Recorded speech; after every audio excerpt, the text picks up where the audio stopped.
Good morning, all. Good morning. I hope everybody's doing well this morning. Sorry for such the late start, but that's okay.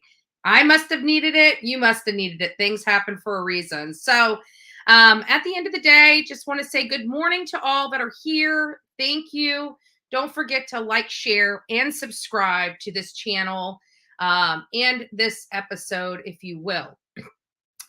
So I'm hoping that everyone, it looks like we got some friendly faces in here, people that haven't been able to come on in a little bit. Glad you're here. Welcome. This is the Bullhorn Betty Coffee Club hour. So if you have not had an opportunity to get your official Bullhorn Betty Coffee Club mug, please do so. Please do so. Please do so. Good morning. Almost spring here. Oh, that's wonderful. That's wonderful.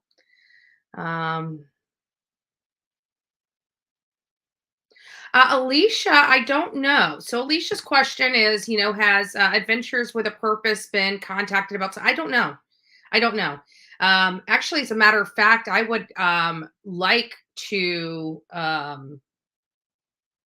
meet with them, speak to them.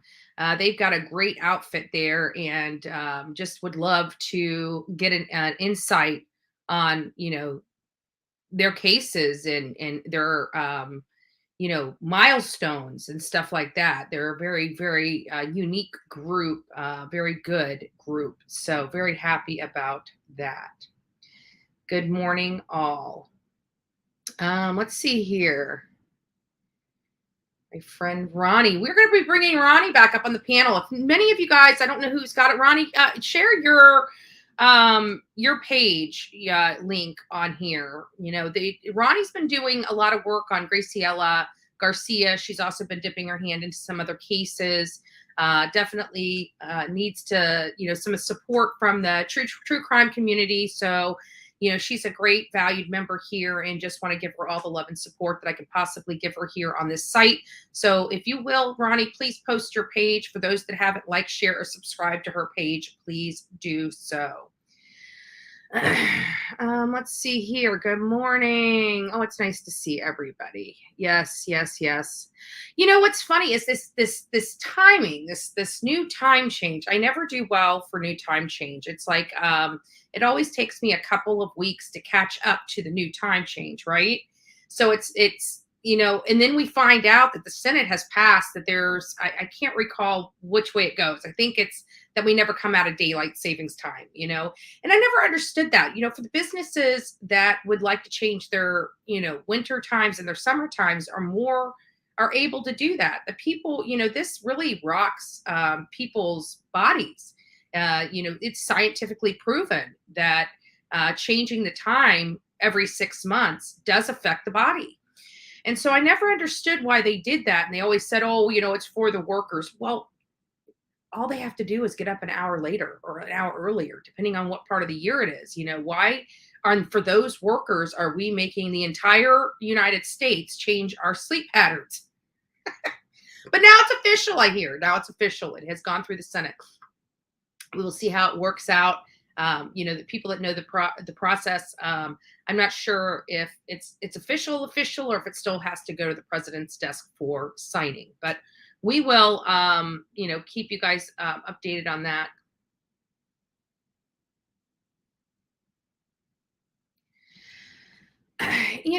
I don't know if that's his dive group or another dive group. I really don't know. Unfortunately, I don't speak to Cam or Allie due to their handling of this case. It could have been something that we could have, worked with, at least united on, for the sake of Summer. But their handling of this case and their support, them saying they support Summer and then supporting monsters is just something that, is very hard for me to digest. Do I think that we will work together, not necessarily together, but be on the same side of cases in the future where we can, unite on something? Of course I can. They seem like reasonable people, but at the end of the day, they are not somebody that I talk to or work with in the slightest with these cases, and actually feel sorry that they got drugged into the wrong side of the case. I think they might be opening their eyes now. I don't know, but there's been a lot of things coming out. If Cam and Allie are on here, I would definitely like to speak with you about your opinions, especially after Jose came out. I'm curious. I'm truly curious. So if you guys are watching right now, please let me know. And I would like to bring you up on panel and just see what your thoughts are. We're going to go into my thoughts here in just a little bit. Give me just a second. I got to handle something real quick. Sorry, my allergies have been just going nuts. It started a couple weeks ago, so it's got to be pollen, and I think it's oak pollen because when I was in South Carolina, literally oaks were all over the place, and I have not been able to shake it since. So I am definitely allergic to oak pollen. During when it starts producing this pollen. But we'll see. Hold on a second. Let me just get this situated here.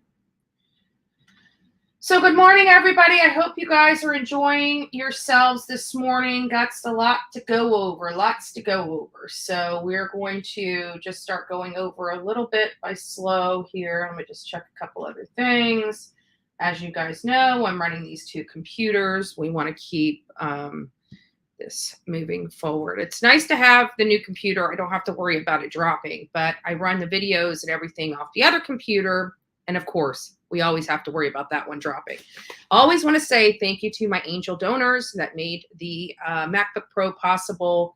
It really helped with these morning videos. Since we converted over to the MacBook Pro, we haven't had one dropped session thus far. We've had our videos drop on the other computer, but no drop sessions, which was getting very frustrating for me. So I really do appreciate all the hard work. I know it was a labor of love for people to make sure that I got the equipment that I needed, and I appreciate it. Hi from Scotland. Good morning, everybody. Good morning. I didn't see Ronnie post the link. Maybe she's having some problems.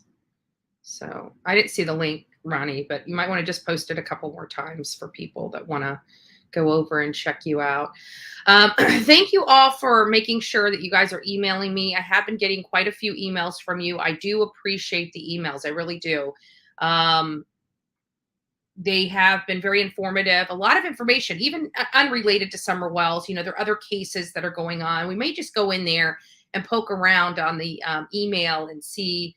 Don't worry, I won't dox anybody. I'm going to keep it on the side of the computer that's not showing anything. But we might go through there and just pull some stuff up because we do have some pretty neat stuff.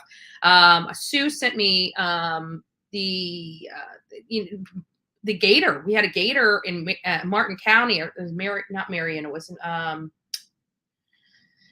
Oh, I want to say it was a started with an M. I can't remember. We'll find it. Anyways, it was very interesting and intriguing to me because we were looking for Paola Miranda Rosa, and there was actually a gator attack but it ended up being ruled a homicide. So very interested in finding out the information on that. I haven't looked it up since I read that, and it was crazy because a gentleman was just out there doing his job from the gaming commission. I think he was testing the water or doing something like that, and this gator's just swimming by with a part hanging out of his mouth, and so it started all this stuff. And they found another body or another part, like for about I think, I want to say like a mile and a half away, and they did ended up ruling that a homicide. So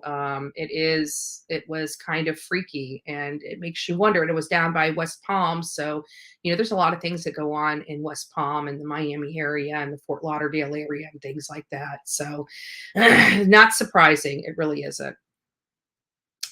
We're going to be, Alicia, we're going to be getting into the updates on summer here shortly. We're going to be discussing, you know, I find it odd, when we have conversations. I was having conversations with several of my mods last night, discussing um, Jose Ramon, because yesterday I really just didn't watch. I didn't watch. I got in there and watched a little bit, but I didn't watch because you know, I like the first session of Jose Ramon. And then it's like, the second session almost seemed like he was trying to convince us that he was being totally forthcoming. And there was a point in there that, he almost implied he was the saint of the house. And it's like, these kids lived in horrible conditions. And while you may have helped, you are far from the saint in that home. You exhibited violence in that home toward the father. I mean, let's not excuse. Don threw a bottle at him. Okay, I get that, but normal people, in my opinion, would one have called the cops, two have left the home. You conducted yourself inappropriately in front of young children, and I can't get past that. I can't get past this um part where he is almost sticking up for Candace, and then as he sees the emotion and the leaning in that group, he starts changing his tone.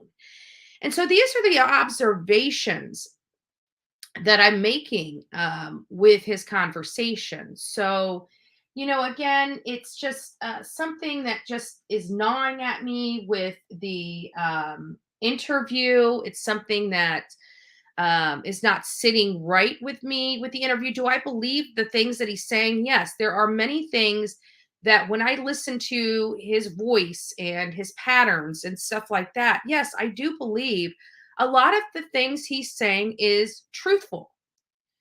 However, there are a lot of things that I feel he's trying to justify his actions. Why he didn't call. Yeah, I feel like garbage, but I went there and I taught them how to cook, and I started cleaning up the house. No, you didn't. No, you didn't. Those boxes were still hanging all over that house that you said you helped cleaned up. The roaches were still all in that house that you said you helped clean up. 6 months later, when Summer went missing, you're talking about her living out of boxes, yet boxes were still all over the home. So, what did you really help her? Did you even help her? These are the inconsistencies that I'm having with his story. And when you start being inconsistent in your story, your problem is that you make yourself unreliable to the truth that you just told. So, I mean, I really hope that Jose, starts really telling the truth, because, this idea that he was on this, mental breakdown, it makes you wonder, were they using drugs or alcohol in that house? It makes you wonder. So we definitely want to you know, find out the truth. We want to get to the truth. Do I believe that house was disgusting? I do. Do I believe that the children were neglected? I do. Do I believe that something happened, some essay happened between Candace and H? It's probable. It's probable. And I feel bad because many of you know I went to Andrew Hilt while Allie was on. Allie and I have connected. I've spoken to her a few times. Her and I have communicated. I love Allie. I think she is a victim of the Wells. I think her son is the victim of the Wells. Um, I I think the what she went through for coming out was horrific. I really do. How the treatment she got from the community. Here we have Jose that lived in the house and he's getting accolades and smack and pats on the back. And Allie got called a liar and was brutalized by YouTube for coming out and speaking. Brutalized. And then we have Jose that lived in the house in this squalor that didn't pick up the phone and beg for these children to get help. And people are acting like he's this martyr.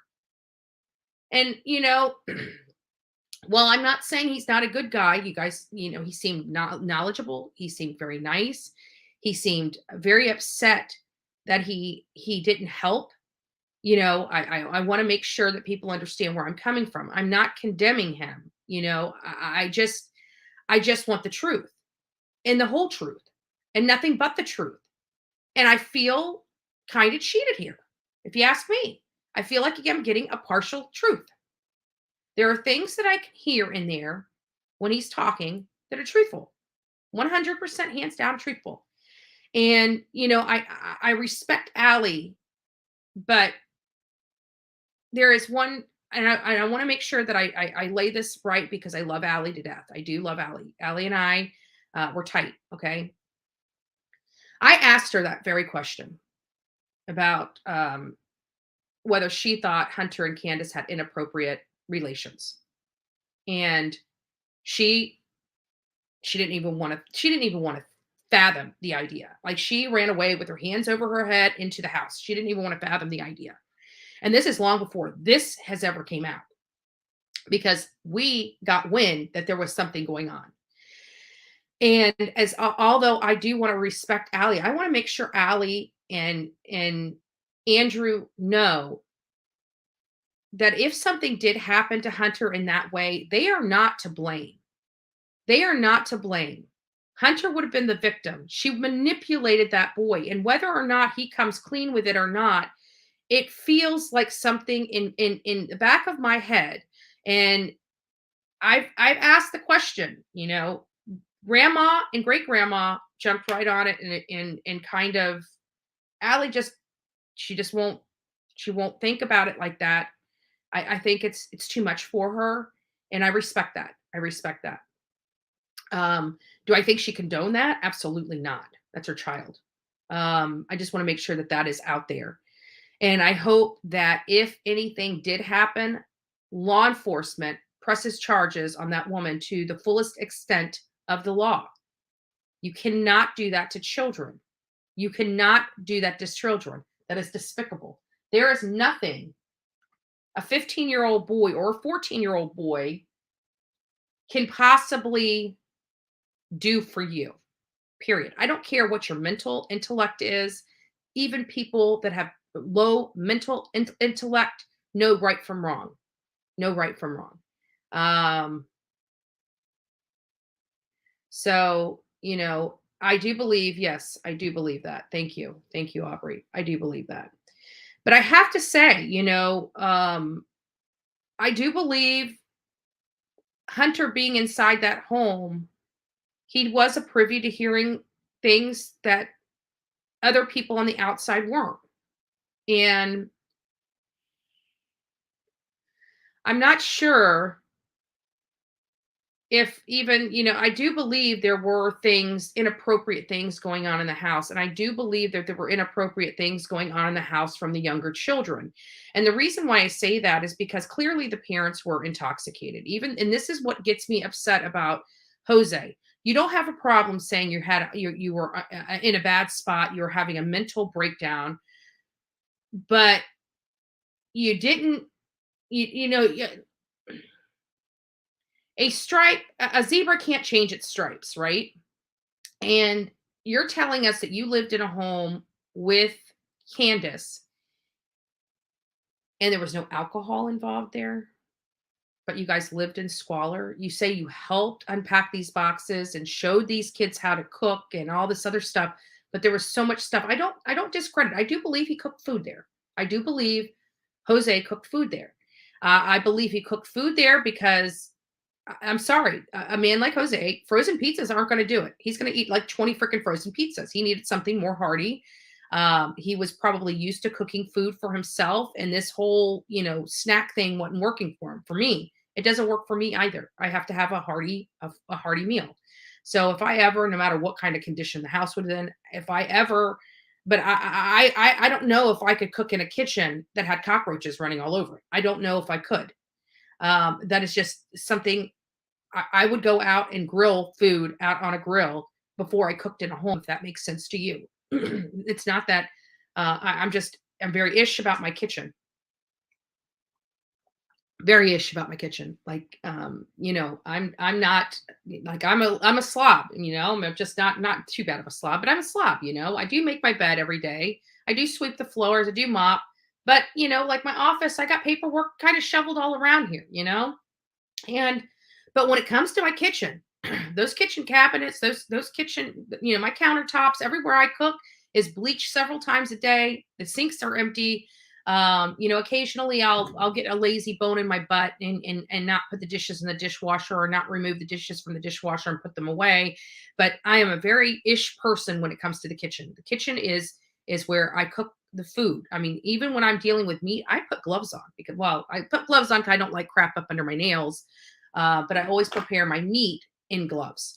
And, those are just some things that are for me. I'm sorry. I know not everybody goes to that link of the kitchen, but the kitchen to me is a very important spot. So when I'm cooking, my food has got to be sanitized. I mean, I can't eat food when I'm looking at roaches crawling across my cabinets or my counters.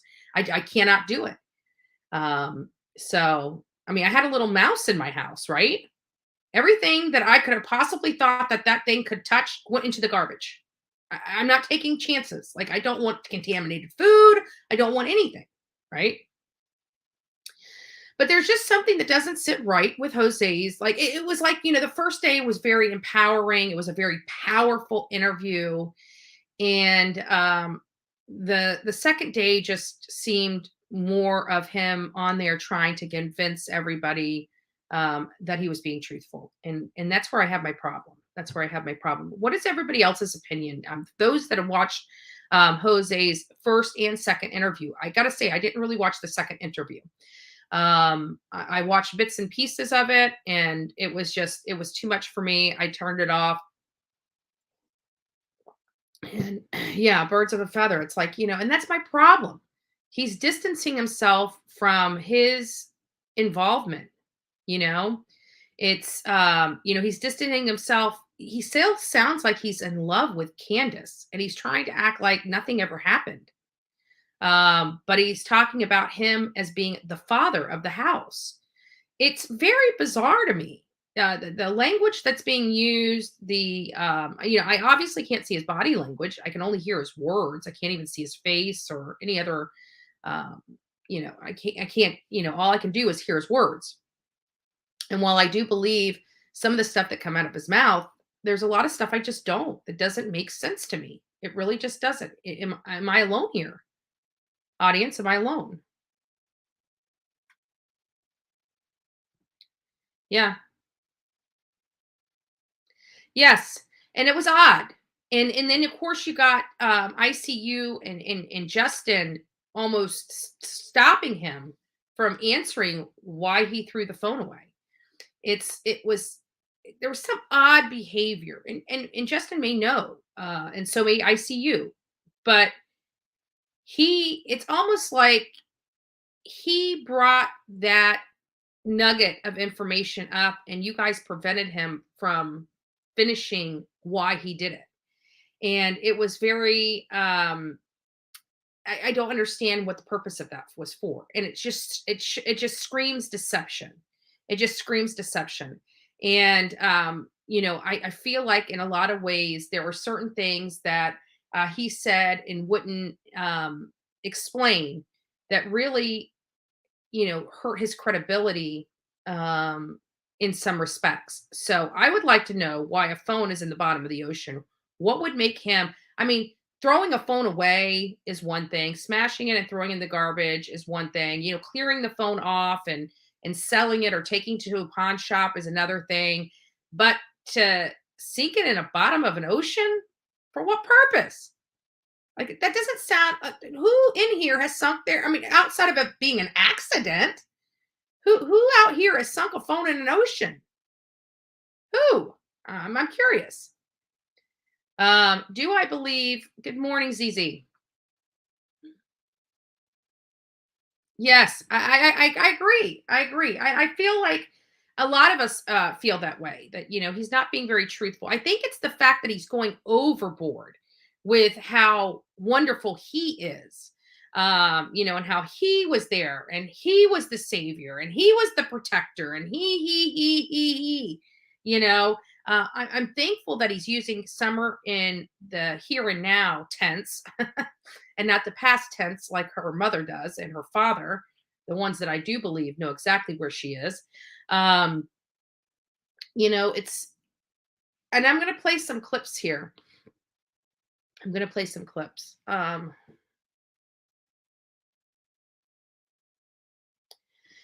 Yeah, and then it's another thing that that almost discredits him. I believe Allie. I believe Allie.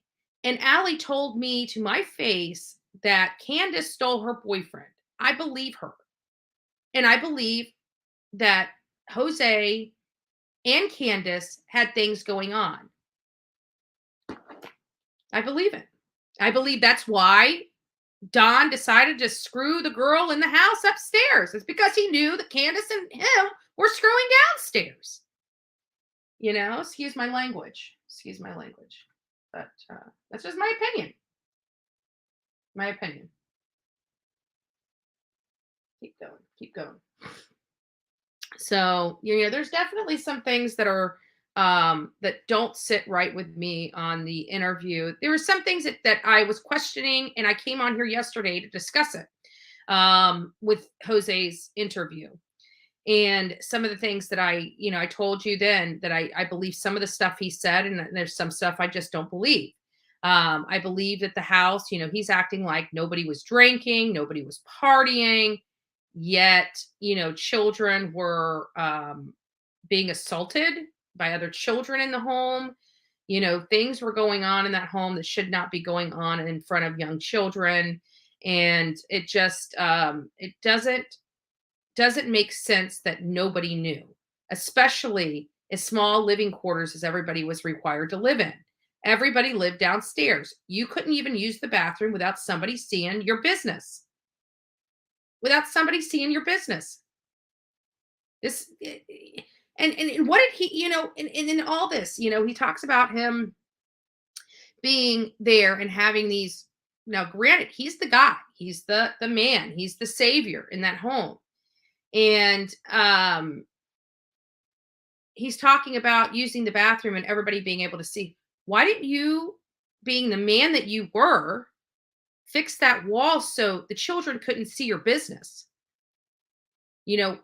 Jose, when were you going to get up and put sheets around where necessary or move some other furniture there so they didn't get an opportunity to see your business? Because so far, I've never heard him once say anything outside of the Candace and Grandis stacked up those dressers, those women dressers, and put a sheet over it for the one side. Okay, well, you're the man. You were teaching the kids how to, cook and clean, and you're helping them pick up stuff around the house and move it. So why didn't you do something to that bathroom so your junk wasn't exposed to all those children? I have a lot of questions for Jose. It's not, and again, I want to be respectful to him. I want to be respectful to him. But I do have some very detail oriented questions for Jose.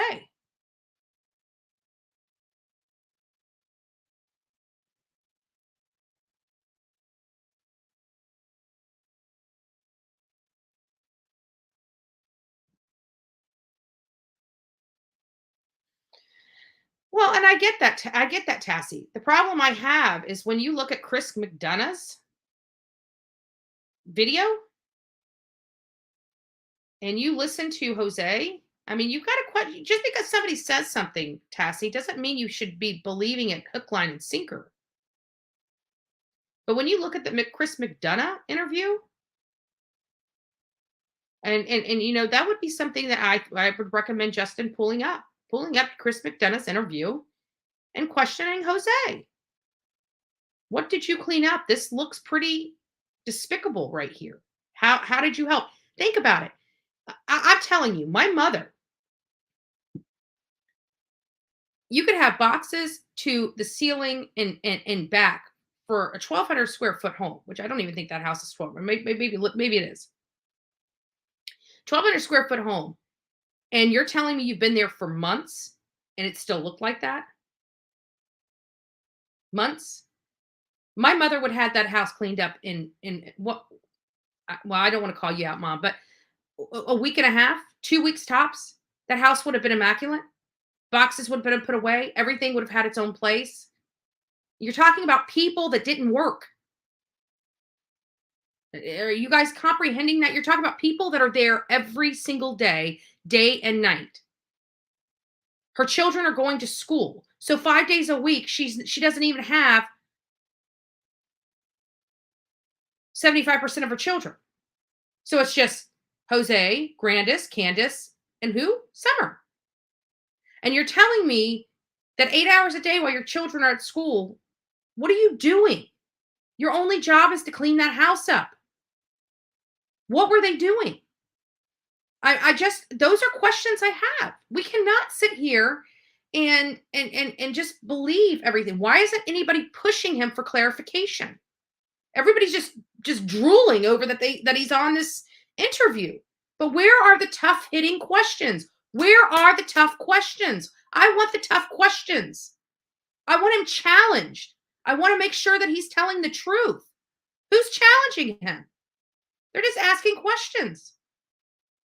Nobody's bringing information that's contradicting some of the statements he's making and asking him and pressuring him on those contradictions.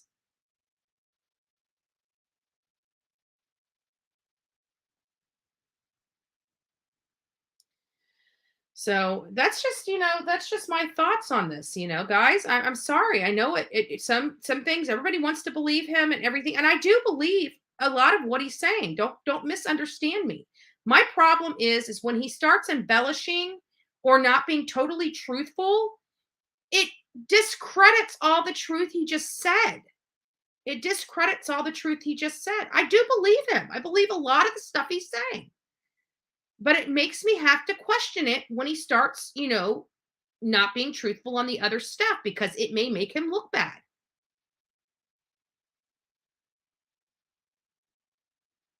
And it's upsetting. Absolutely. It's upsetting. Yes. And I was seeing him changing, things to his audience. And that's what really rubbed me the wrong way. And nobody was picking up on it. Nobody on the panel was picking up on it. No one on the panel was challenging him. It was very frustrating. It was frustrating for me as somebody that interviews people, that loves the challenging questions, that loves making sure that the audience knows the truth, the whole truth, and nothing but the truth. When you ask them tough questions, you challenge them. You can do it very respectfully, very, very respectfully, but they have to be challenged. I want to know what he did in that home that was so great because so far we heard he cooked. I can't see where he's cleaned. He obviously didn't do anything around that shower and tub area to conceal his body from those children. He slept downstairs with all the kids and Candace. No doors were on any of the rooms. He says it was a horrible living environment, but he did nothing really about it. But he's the savior. I don't that's what I mean, paraphrasing, but that's what I'm getting. No, I don't think he's incarcerated. Nah. I heard that he watched some interviews before, but I do believe that's another thing I found deceptive. You don't learn Grandis's name as Grandis overnight. You just don't. And so that means he's been watching some stuff for a while, and that tells me that he lied. He lied. And again, there's a few things that I can't stand, and that's a liar and a thief. And I felt that, he was being deceptive in some of the stuff that he was saying. And nobody was picking up on it and no one was challenging him. And that was the most frustrating part for me. I like the challenge. I like when things are being said and done. I like people being challenged on the facts. If it's the truth is the truth no matter what. The truth is the truth no matter what. So we definitely want to. I hope if Justice for All is watching this, I'm not discrediting you or anything. I think you did an amazing job. I'm very proud that you got this interview. But I think it's time, if you really want to show your strength, it's now going back, and instead of throwing him back up on your channel again, go back through these two interviews with a fine-tooth comb and start looking for the contradictions in what he's saying. And then the next time you speak with him, start asking him the tough questions. That literally would be amazing. That would be amazing, because the truth is the truth no matter what. And we need to find out what truly is the truth in his statement and what isn't. And so, like, I have a problem with the stuff he says about the house and how he's this great guy. I feel like there was more there. I feel like the fight between him and Don, there was more there. I felt like, Jose thought because he had lived there with Candace playing house, that he felt he was in charge of that household when Don came home. I think that is where the information lied. He did not want to admit his involvement with Candace, and it makes me wonder why. We all know that there was an involvement there between him and Candace.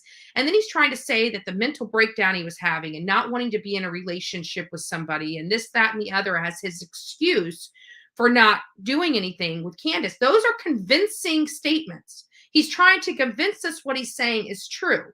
And the problem I have with that is because he had already admitted to having a relationship with Allie. So if you didn't want to have a relationship, why are you having a relationship with Allie and then jumping ship and going over here? And you can almost hear the love in his voice for Candace. It's Don. He's throwing Don under the bus. He's just steady throwing Don Wells under the bus. Don Wells, from my understanding, was not the last person to see Summer. And then he goes out once he sees the feeling of the room and everything. The day before, he said nothing about Candace. He spoke very highly of Candace, loving her daughter, this, that, and the other. We know for a fact she was jealous of Summer. We know for a fact she never wanted a daughter. These are things that we found out.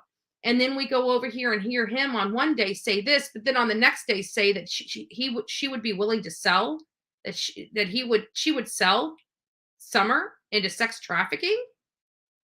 And it just starts sounding very scripted from this point. Like it's so bizarre to me that, you're all over the place. It just doesn't, it no longer rings true. It no longer rings true. So that's where I'm kind of feeling about this. Do I believe horrible things happen in that house? Of course I do. You guys know my feelings. I said horrible things happen in that house. We determined a lot of the stuff that he was saying is true. Now, granted, if I had not gone out there and I had not had interviews with other people and I did not know already what was going on inside that home, a lot of the stuff I would not believe. But because of the information that I have, because of the facts that I was able to uncover, I do believe a lot of the stuff he's saying. But again, when you start lying and start embellishing, it damages your credibility on the truth that you're saying. And that's where I have my problems this morning. Yeah. And he's going, he's a convincing, these are convincing language. And yes, I would really like Chris McDonough and Steve Johnson to break this down. Who else is with me? Like, I would seriously like to see Chris McDonough and Steve Johnson break this down, break this whole entire statement down, because there are some things that, they listen to the words, they listen to, I mean, these are long interviews. It's going to take a little minute. But I would love the breakdown. I would love the breakdown. That's their forte. They got that in the bag, and I'd love to hear it. I really would. Anybody that has seen Summer Wells is asked to please call 1-800 TBI find 1-800 TBI find. It's sad at this point. I think we're on a recovery mission. We're not looking for a child that is going to be coming home. I really don't.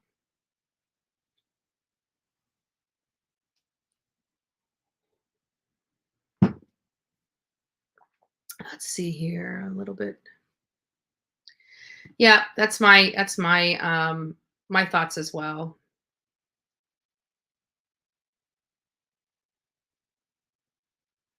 Yeah, exactly. It's not right. I agree with you, Harley. I agree with you. We were talking about, just not too short whiles ago, Benny going up there to visit, and I'm like, dude, I mean, whether you believe it or not, the woman's got the hots for you, and you don't go fishing in another man's pond. Like, you just don't. You don't. So, yeah.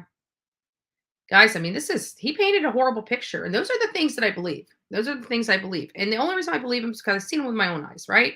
We all have. We all have. Chris McDonough's interview was very eye opening when he was able to go inside that home. And, Candace learned a tough lesson with that interview. And she never let anybody in that home again, ever, to record, ever, you know?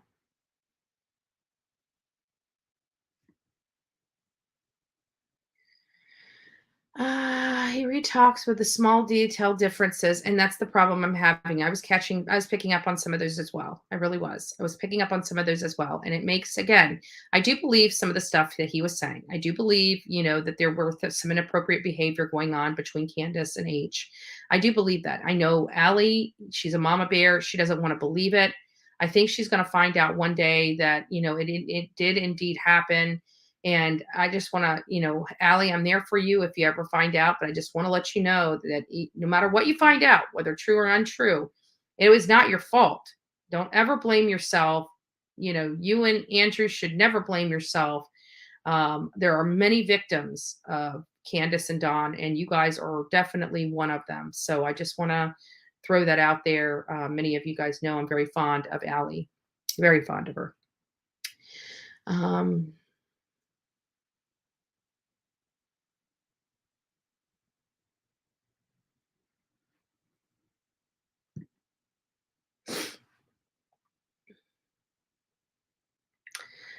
Do you think it's been 2 years that his story might not be as intense? I'm not quite understanding that question. Maybe somebody else is, but I'm not quite understanding that question.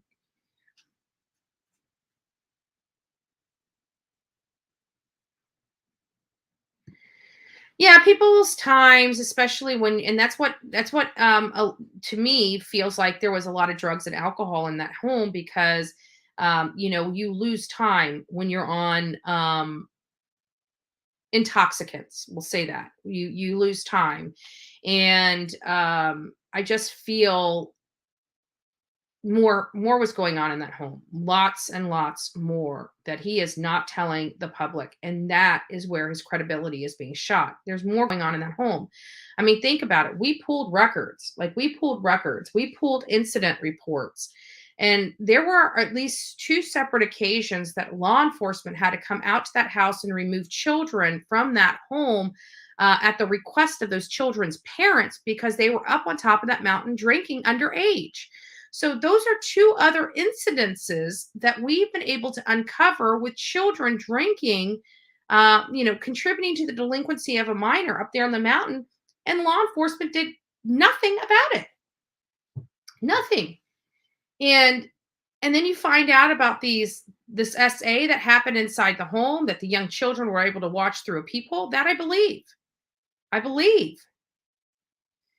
And, law enforcement could have done something about this home a long time ago if they just did their job. I'm sorry. Hawkins County, you still get a big old fat F in my book. You get a big old fat F. So many red flags. Instead of taking this as an insult, take it as a teaching lesson and do better. Train your officers better, Ronnie Lawson. You're failing your community with this kind of nonsense. Does this happen a lot? Maybe it does. Does it make it right? Of course not.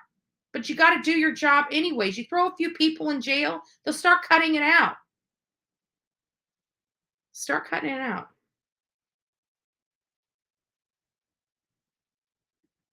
Yeah. Well, he started turning it. The first interview, he started turning it on him about what he's been through and how he's had this PTSD and trying to justify his actions with wanting to fight with Don Wells. And it just, you know what? You had an opportunity to pick up the phone, call law enforcement. You had an opportunity to do it the right way. You chose not to. You chose not to. And in fact, you actually told the owner of the home, basically, your wife brought me in here, and unless she tells me to leave, I'm not leaving. Like, I don't know if I would have been that ballsy to say that to somebody. I don't. I don't. Call me crazy. Call me crazy. It felt like it felt like some of the things he was antagonizing himself, even with his words of him trying to, say that he was basically a martyr, a saint. And I don't know. I don't know. I did watch the interview. I watched the first one, and I watched portions of the second interview. And the problem is he was too convincing. He was trying to convince everybody, right? Not too convincing in the sense of he was saying stuff. What I meant by the convincing portion is the second interview. It seemed like he was almost trying to convince everybody that what he was saying in the first interview was 100% correct, and I don't believe that. And it was almost like a convincing tour. Some of the stuff he was saying and some of the stuff he was doing just seemed to be, he just seemed to try to convince people that he was being truthful. And I don't believe he was being 100% truthful. And I want 100% truthfulness. If you're going to come out and speak about Summer and speak about what you went through, and then act like you were blameless in the matter, but you felt bad for not calling law enforcement. To me, that's not right. You knew what you were living in. You were not the saint in that house. Do I believe that he stuck up for Summer bathing with her father? I really don't. I believe he watched it happen, but I don't believe he said anything. I could be wrong. Because, when we talked to Don on the phone, he never indicated that. Don never indicated that. Don actually indicated that he's had been taking a shower up until she left. So, let's see. Hold on. Let me see. What time was that? I just got your text. Let me see if I can find I'm trying to find your comment. Is it up or below? Yeah, I'm like really behind in my comments here. I'm gonna post I'll post some stuff. If you guys will behave yourselves, I will ZZ, I just can't for the life of me find repost the question down below. And hold on, let me just check a little bit more. Good morning. Yeah, I see that. Unless that was what you wanted. Let me see, keep going. Sorry guys, I gotta find something.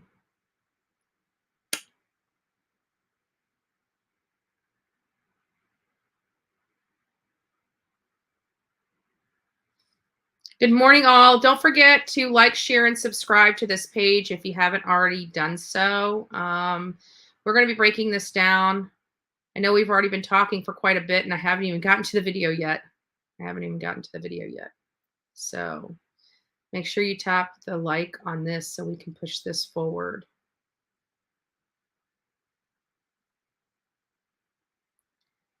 We'll see. We'll see on that. Curtain or sheets, yes.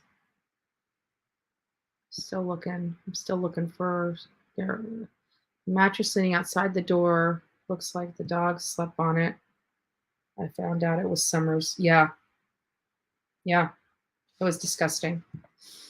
It was absolutely disgusting. It was horrific what those children had to live in. The squalor that they had to live in was a little. Listen, my family by far can tell you they know dirt floor poor, but they don't understand, unclean. Just because you're poor doesn't mean you have to live in filth and squalor. Period. You don't.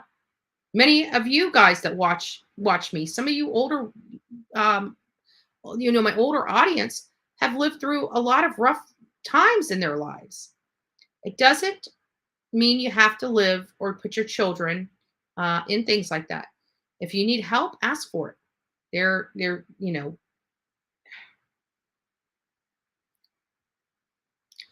Yeah, I think that's about right.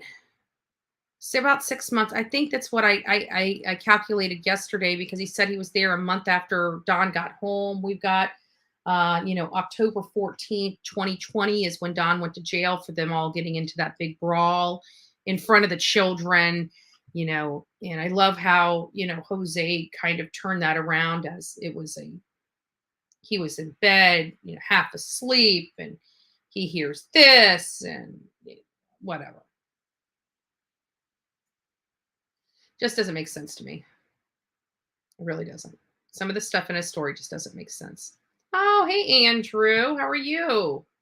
Love to see you here. I'm glad you got to join me for one morning. I hope what time is it? Oh wow, I'm behind about 20 minutes. I'm sorry, Andrew. I just now got to your you know how these comments go.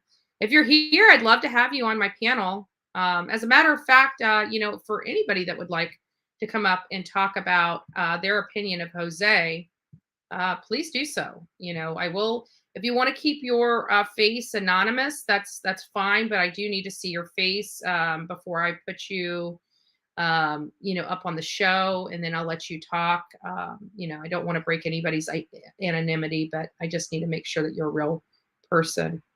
So nice to see you here, Andrew. Nice to see you here. So, thank you. You're so sweet. You're so sweet.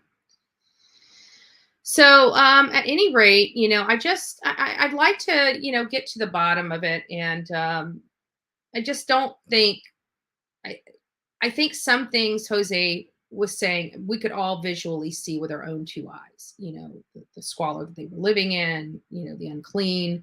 We knew that there was bugs in the home. We knew that there was. I just was floored, and I do believe him about the roach story. The boy reaching into the bag of dog food and his arms just covered in roaches.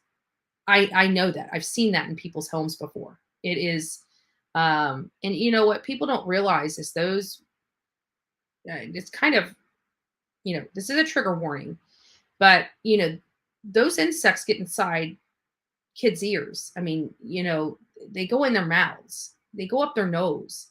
Whether people realize it's happening in the middle of the night or not, that to me, and you're telling me that they were sleeping on the floors. They had mattresses on bare floors. So all those bugs were crawling all over them at night. I just want to paint the picture for you. They don't just those bugs just don't stay in this one spot of the house. Like if they're there, they're literally crawling all over you at night. And whether you know it or not, they just don't go stay in one area. These are insects. Disgusting little ugh, ugh. Okay, let's just keep going. Yeah. And I just want to let you know opinions are welcome. You are asked to be respectful. We do not bash other creators here.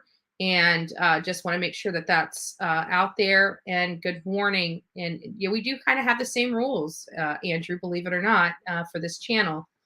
Some people follow them, some people don't. But we try to keep it under control as much as possible. I'm so happy to see you here. It's great. It's great.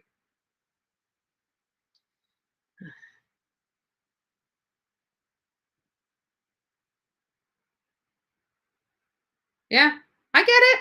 I get it. But it almost sounded like he made a special trip to pitch the phone, and it makes you wonder why. It makes you wonder why.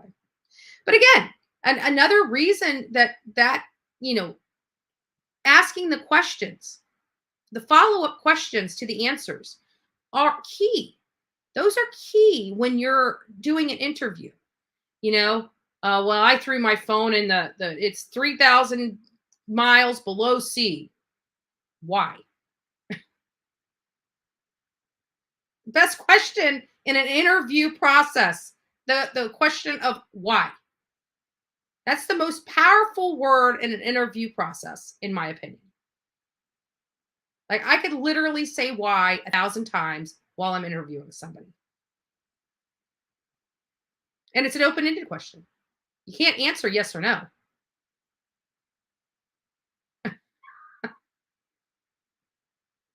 Very powerful. So I hope, they do get an opportunity. Yes, I agree with that. It's possible. It's possible. And again, I want to make sure you guys understand. I do believe Jose's statements. I do believe a lot of what he said. But I'm just pointing out when he is inconsistent and he is not being truthful on other aspects of the story. It's damaging his credibility on the stuff he's being truthful on. And that doesn't help Summer. That doesn't help the case. You know, if you're going to be honest, you said you turned your life over to God. You said that, you preached a lot of good thoughts, especially on the first interview about God and things of that nature. I get what you're saying. But if you believe everything that you are saying, then being truthful about all aspects, even the ones that make you look like crap, is better than turning that information around to make you smelling like a rose and people knowing that that's not true. So I would prefer authenticity. I screw up. I screw up. I prefer authenticity. And I feel like he's holding back some important information. And it makes me wonder, did you also hold back that important information when dealing with the FBI? I hope not. One thing you don't want to do is misrepresent stuff to the FBI. That is the only law enforcement agency that it literally is a crime to lie to. You can literally be arrested, whether you have done anything wrong or not. If you're dealing with the FBI, do not lie to them. If you feel like you're going to have to lie to them about something, don't speak to them at all. Plead the fifth, get your attorney, whatever. But it literally is, even if you didn't break a law, if you lie to the FBI, you broke a law, you can be arrested. So, I just hope that he has been forthcoming to them, maybe a little more forthcoming than he was to us, because I know that they would have had to grill him quite a bit. I mean, and it still makes me wonder. He keeps trying to convince us that he didn't really know anything was going on, but yet he says it was, what was it, a week or two after Summer disappeared that, uh,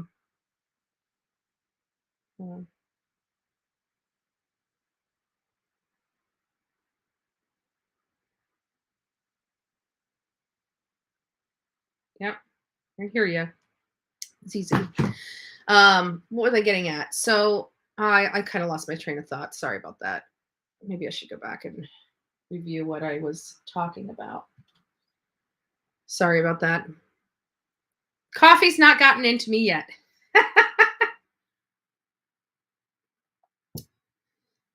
Does anybody know where I was going with that conversation? I kind of lost myself. I looked at something. Oh, thank you. You're so sweet. You're so sweet. I try to keep it real here. And I get hate because I covered this case. I covered this case. So not a bad person, not a bad person at all. Just, it's the people that love me, love me. The people that hate me, hate me. There's just I'm an acquired taste, I guess. So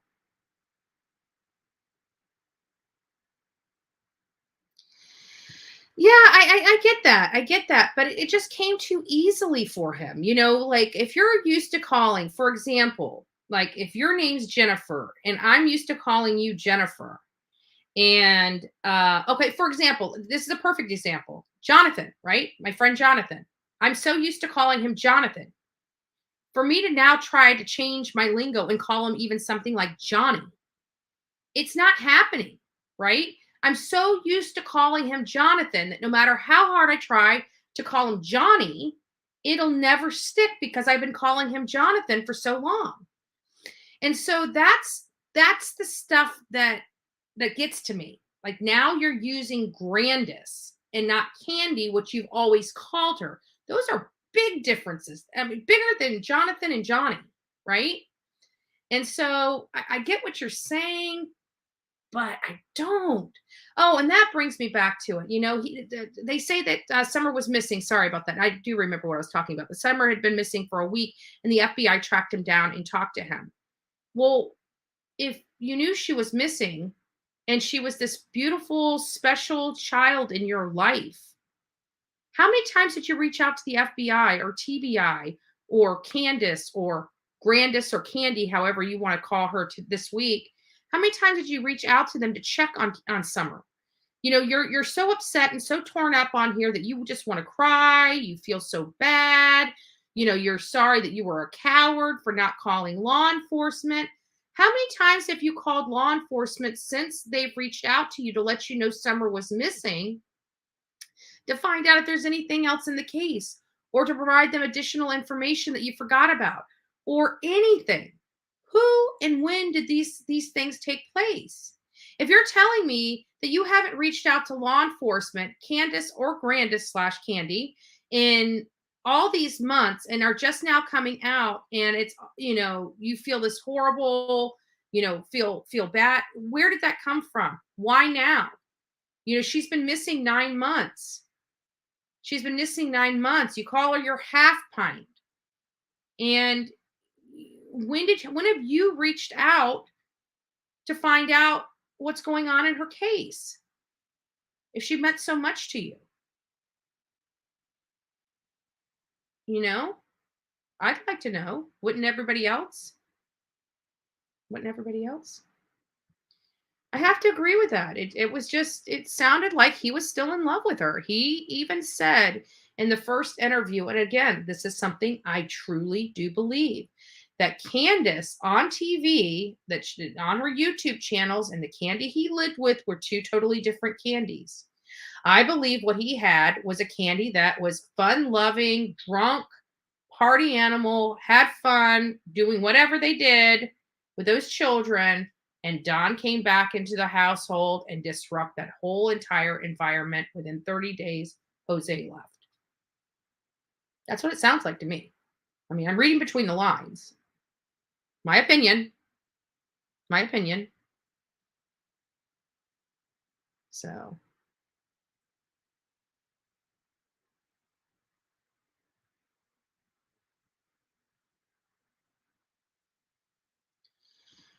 no, he admitted to having this relationship one night thing with Allie, which I don't believe. I believe it was a little more than just one time and one night.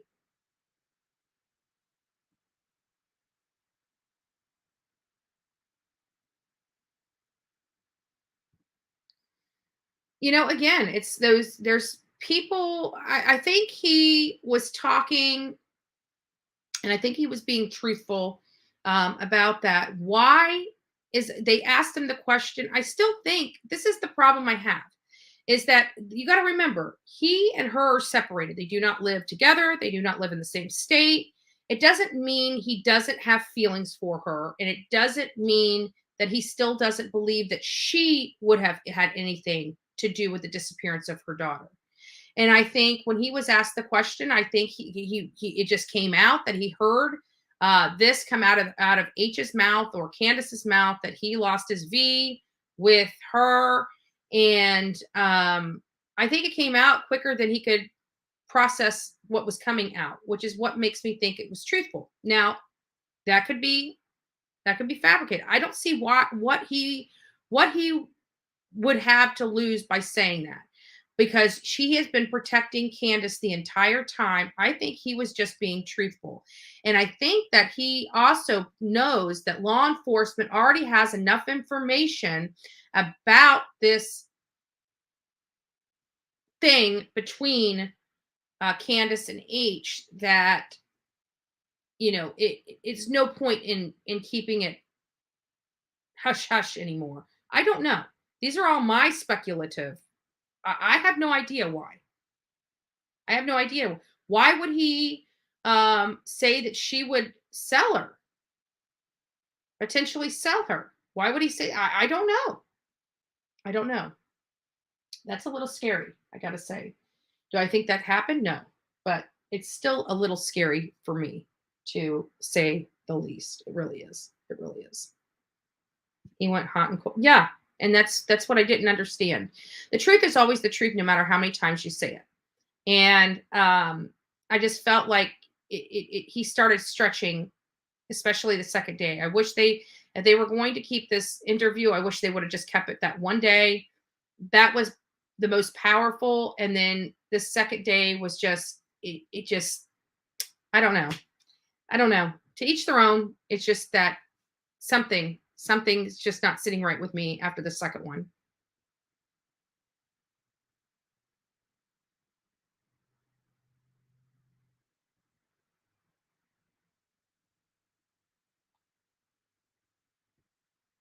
Okay. Well, that's good to know. I don't know. I personally don't know.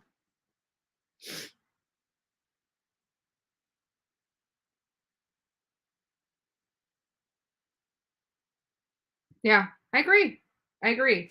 And he said it happened multiple times. But the problem I have is, you're right, it happened multiple times. The child was always home, always came back, you know? And not only that, but again, if you had locking mechanisms, and again, we still have to remember that there was a couch downstairs. It still eliminates everything he said, still eliminates. And these are the reason why law enforcement came out early on and let the entire world, whether people wanted to believe what they were saying to be true, they had always came out and said that there was no evidence of an abduction. There was no evidence of an abduction. Everybody, they were talking about, they didn't, the terminology, there's no evidence of abduction, means law enforcement is not even looking at that, because there's no evidence that are leading them to that way. They've looked into it. They've turned it's not a possibility. They're moving on to the other possibilities, right? And everybody wanted to hold on to, there's not evidence of. And they didn't want to hear what law enforcement was telling them. And they were lying to their own brains by trying to convince themselves that even though there's not evidence, there's a possibility. Anything is possible, folks. We talk about that here all the time. Anything is possible. Can you drown in 2 inches of water in an upside down car? It's possible. Is it probable? Probably not, except one in a million. A friend of mine happened to be that one in a million. Unexplained, flipped upside down in the car, drowned in 2 inches of water. Nobody can explain it, right? So we talk about possible and probable all the time on this channel. And it's just, is it possible? Yeah. But is it probable? No. Why? Because of the vicious dogs. Because there was really only one true way up to that property and down that property, and that was the driveway. You could not get up that driveway without somebody seeing you coming. That's why. And we have been expressing that for months. For months. Yeah. Want to keep the comments in here PG-13, please. I appreciate all you guys following the rules. Just because we do not agree or may not agree, um, we might be in opposition. We can do opposition respectfully and all have a level playing field on this channel if you so want it. As long as we can all be respectful, we can, I give you guys links so you guys can even come up here. I don't mind opposition. I don't mind speaking about my opinion, and I don't mind allowing you to speak about yours. So if that's something that you would like to do, please, come up. I'll throw a link out. I'm eager to hear from the people and their opinions about what we heard with Jose. I'm interested in finding out what you believe to be true, what you believe not to be true. If you believe everything he's saying, or you don't believe anything he's saying. I'm curious. I'm curious. So I'm going to throw this up. Mods, if you would like to copy this, throw this out every now and again for the folks in this channel if they do want to come up. You do not have to throw your face like me. There is a way to turn your camera off. If you do not know how to do that, I'm happy to help you. But there is a way to turn your camera off so you only see this. And I'm happy, just to see your face, and then you can turn it to this and still speak. If you want your beautiful face on the screen, by all means, we would love to have you. So just throw that link out. I'd love anybody that wants to come up and voice their opinion to have the opportunity to do so.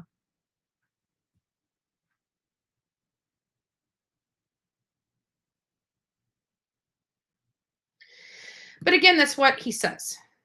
That's what he says. And I don't believe that aspect because, there's another party to that supposed one night stand, and her name's Allie. And I don't think she felt like that it was a one night stand. And actually, I don't know if it was. I believe in my heart of hearts that there was more to it than that. But again, it's challenging the information that is provided. So, what I would like to do is find out, was there more or less? I would like to corroborate what Jose is saying versus taking Jose as true fact.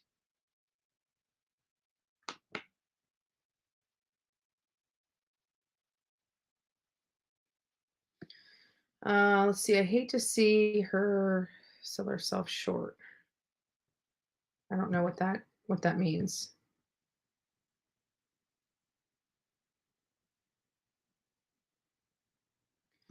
Well, I hope he does, because Chris is nothing to play with. I mean, he's I trust that man. I mean, does he make mistakes? Of course, everybody does. But I really have high regard for Chris McDonough, and I have high regard for the professionals he brings up on his panel as well. So I'm interested in him. I'd love him and him and Steve Johnson to break this entire interview down. I really would. And not only that, if he got him on there, like Chris would be asking them these questions, to confirm the information being accurate. He's not going to let this man get away with, I'm the savior of this household. Well, what makes you the savior of this household? Cooking. When I was over there, the boxes were still stacked up everywhere. I thought you said you helped clean. What did you help clean? It's not, it's saying, it's respectfully asking questions, but it's challenging them to be truthful in their statements. So I just felt like, there was a great line of questioning. I just wish that somebody would have pushed just a little bit more. And maybe they're going to get another bite at the apple. I don't know.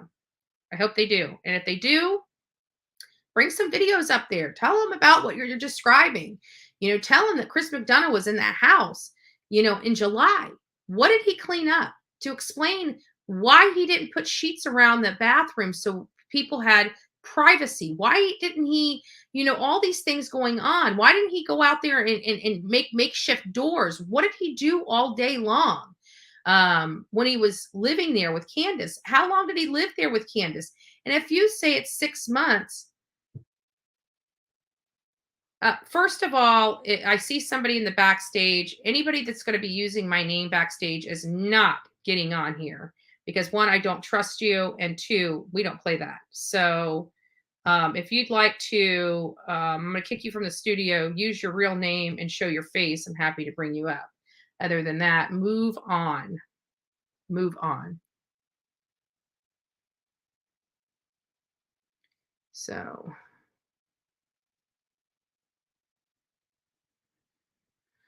he reminds me of Larry Millett on the phone call.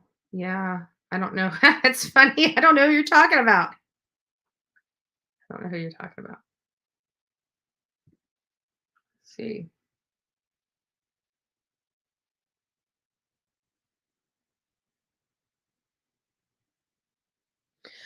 Well, if that's true, I'd like to confirm that not by Jose, again, going to the mouth of the person that said it. So, like picking up the phone and calling Allie and asking her herself and whatever. Why are you asking somebody that wasn't involved in the filing of those charges about the charges? Maybe about what he knows, but how can you take what he's saying as fact when I mean everybody has Allie's phone number? Why didn't you pick up the phone and say, "Hey, Allie, did you file this?"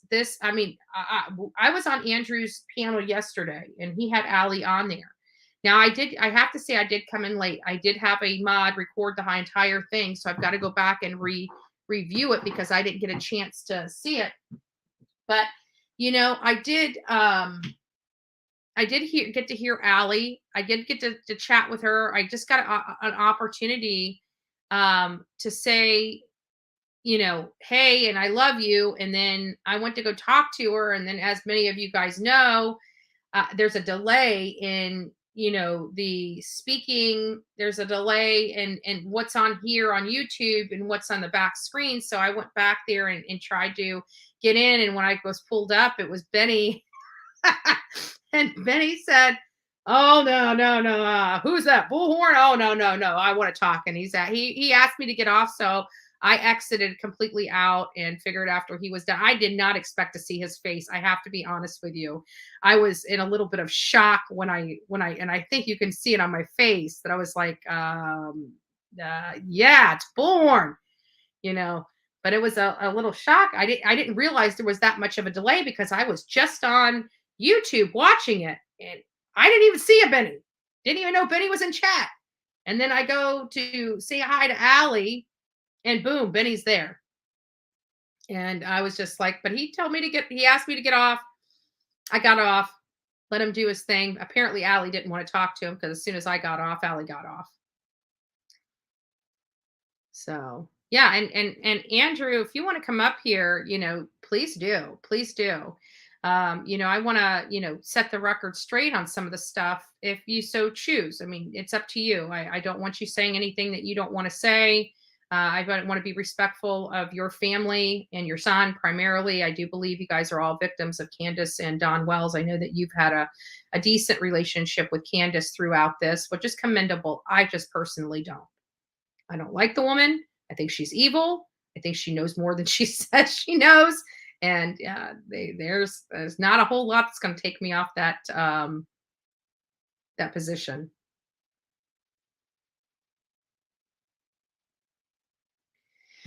Yeah, guys, there's no point in denying it. The woman has a drinking problem. She's never going to get rid of that drinking problem. I'd have to say that she is definitely, without a doubt, an alcoholic, and she's on drugs.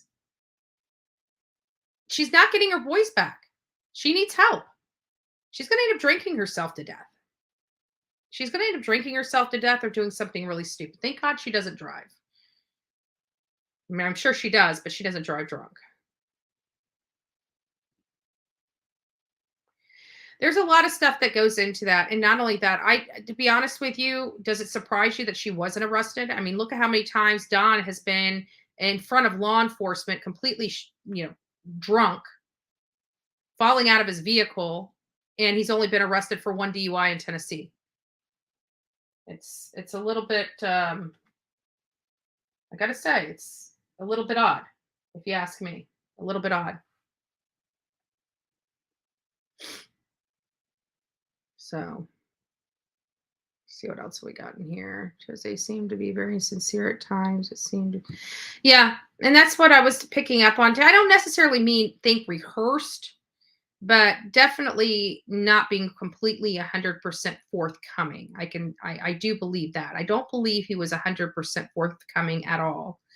And that gives me, and again, that's where my problem lies, is because when you're telling the truth, and then there's one aspect of the truth that you don't want to say, or you want to distance yourself from, you, and you want to tweak ever so slightly in your favor, it causes, it gives you that, not credible type of behavior.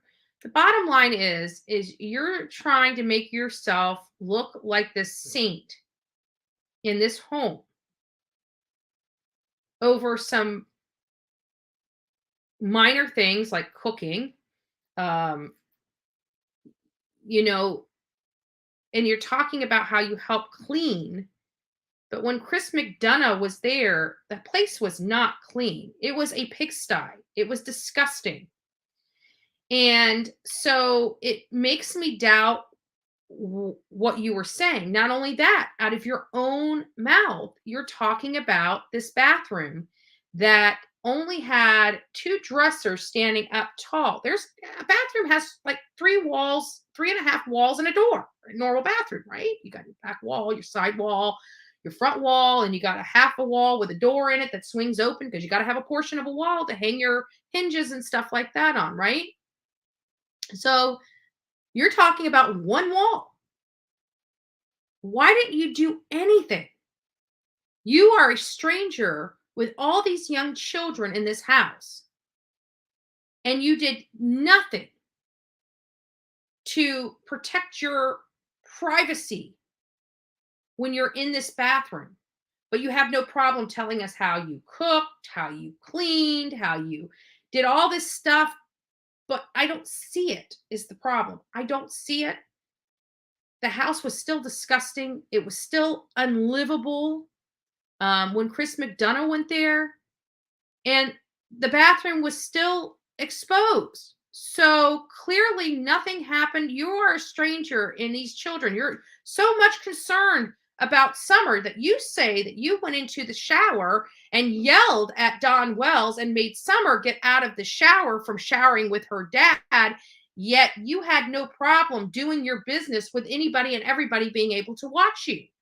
Which is it? These are the contradictions that are being made that I have a problem with. I'm sorry. People may agree with me, people may not. I'm sorry. There's just some things that don't make sense to me.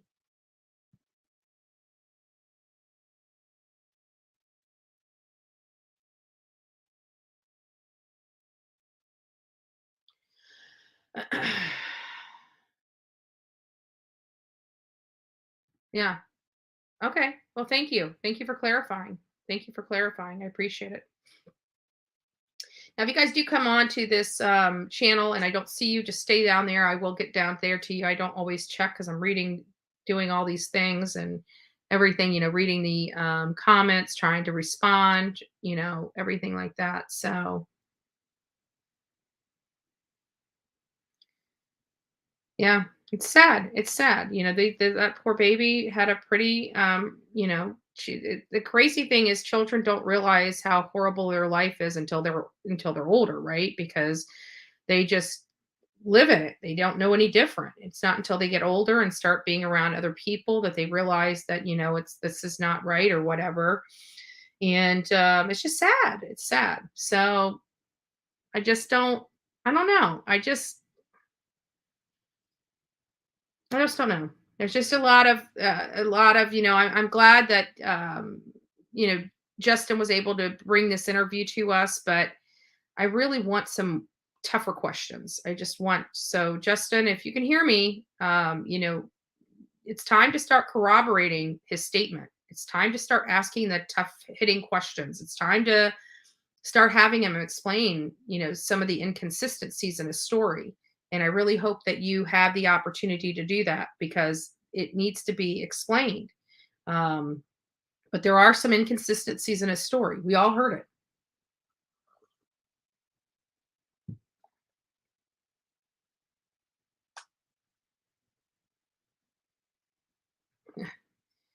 Well, he had no problem. I mean, even in his own statement saying that, Don told him to leave. And he said, well, your wife brought me in here and I'm not leaving until, she asks me to leave. So, yeah, he had no problem telling the owner of the home to basically go F himself, so no.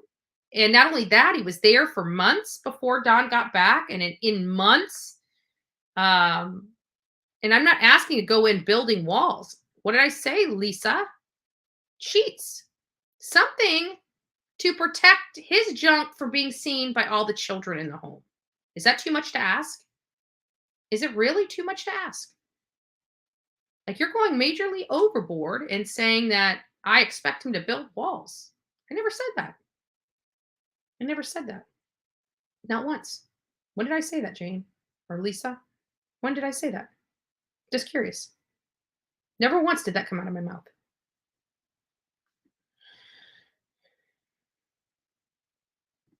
Yeah. It may have. Who knows? Who knows?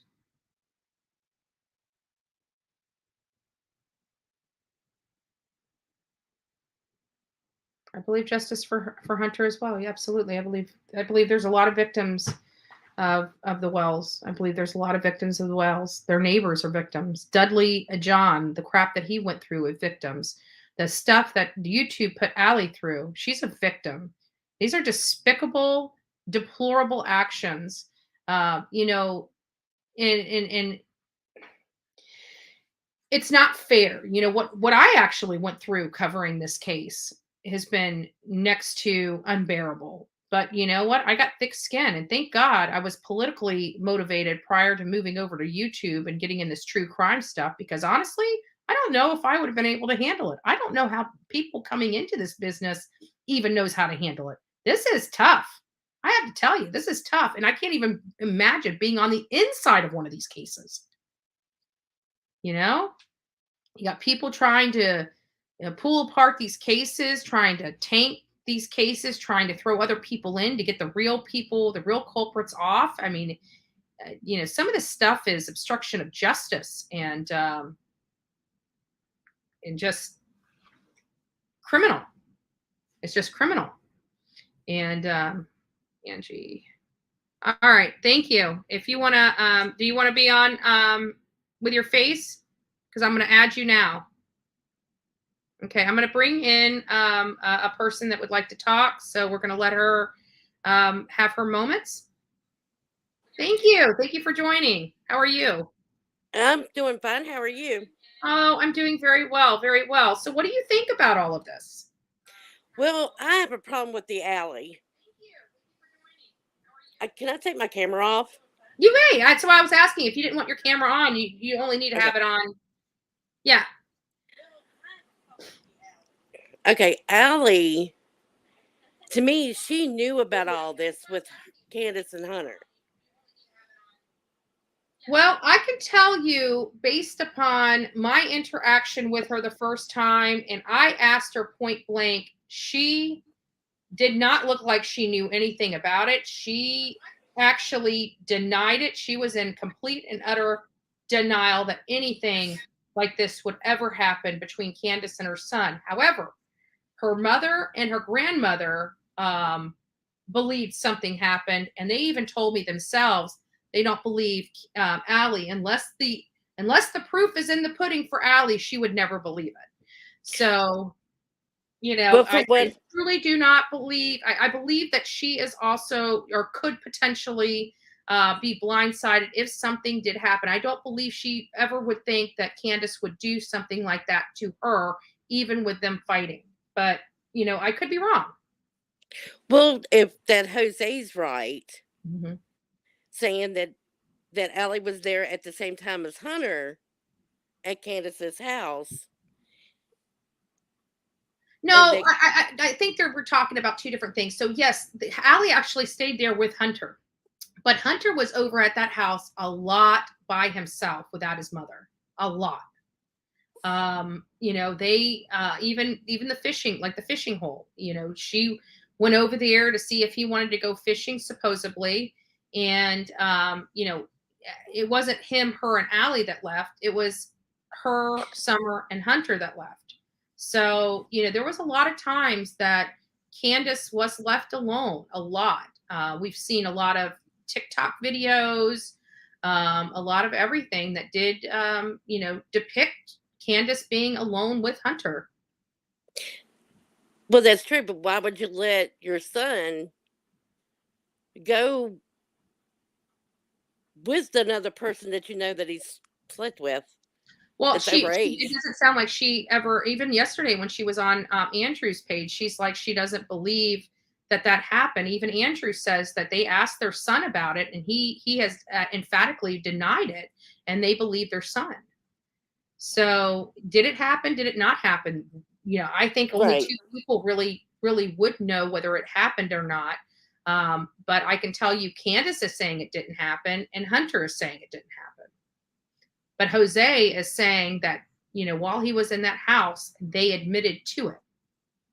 So, Right. again, none of us really know the truth. I mean, you want Yeah, to but believe. why would you want to, if you knew, why would you wait this long to press charges? It sounded like she may have thought there was something inappropriate going on. I don't know. I've got to talk to Allie about that and just get some information on that if she wishes to share that with me. This might be too sensitive, or she doesn't want to talk about it. This something like this has to be very traumatic as a parent. Are you a parent? Oh, yeah.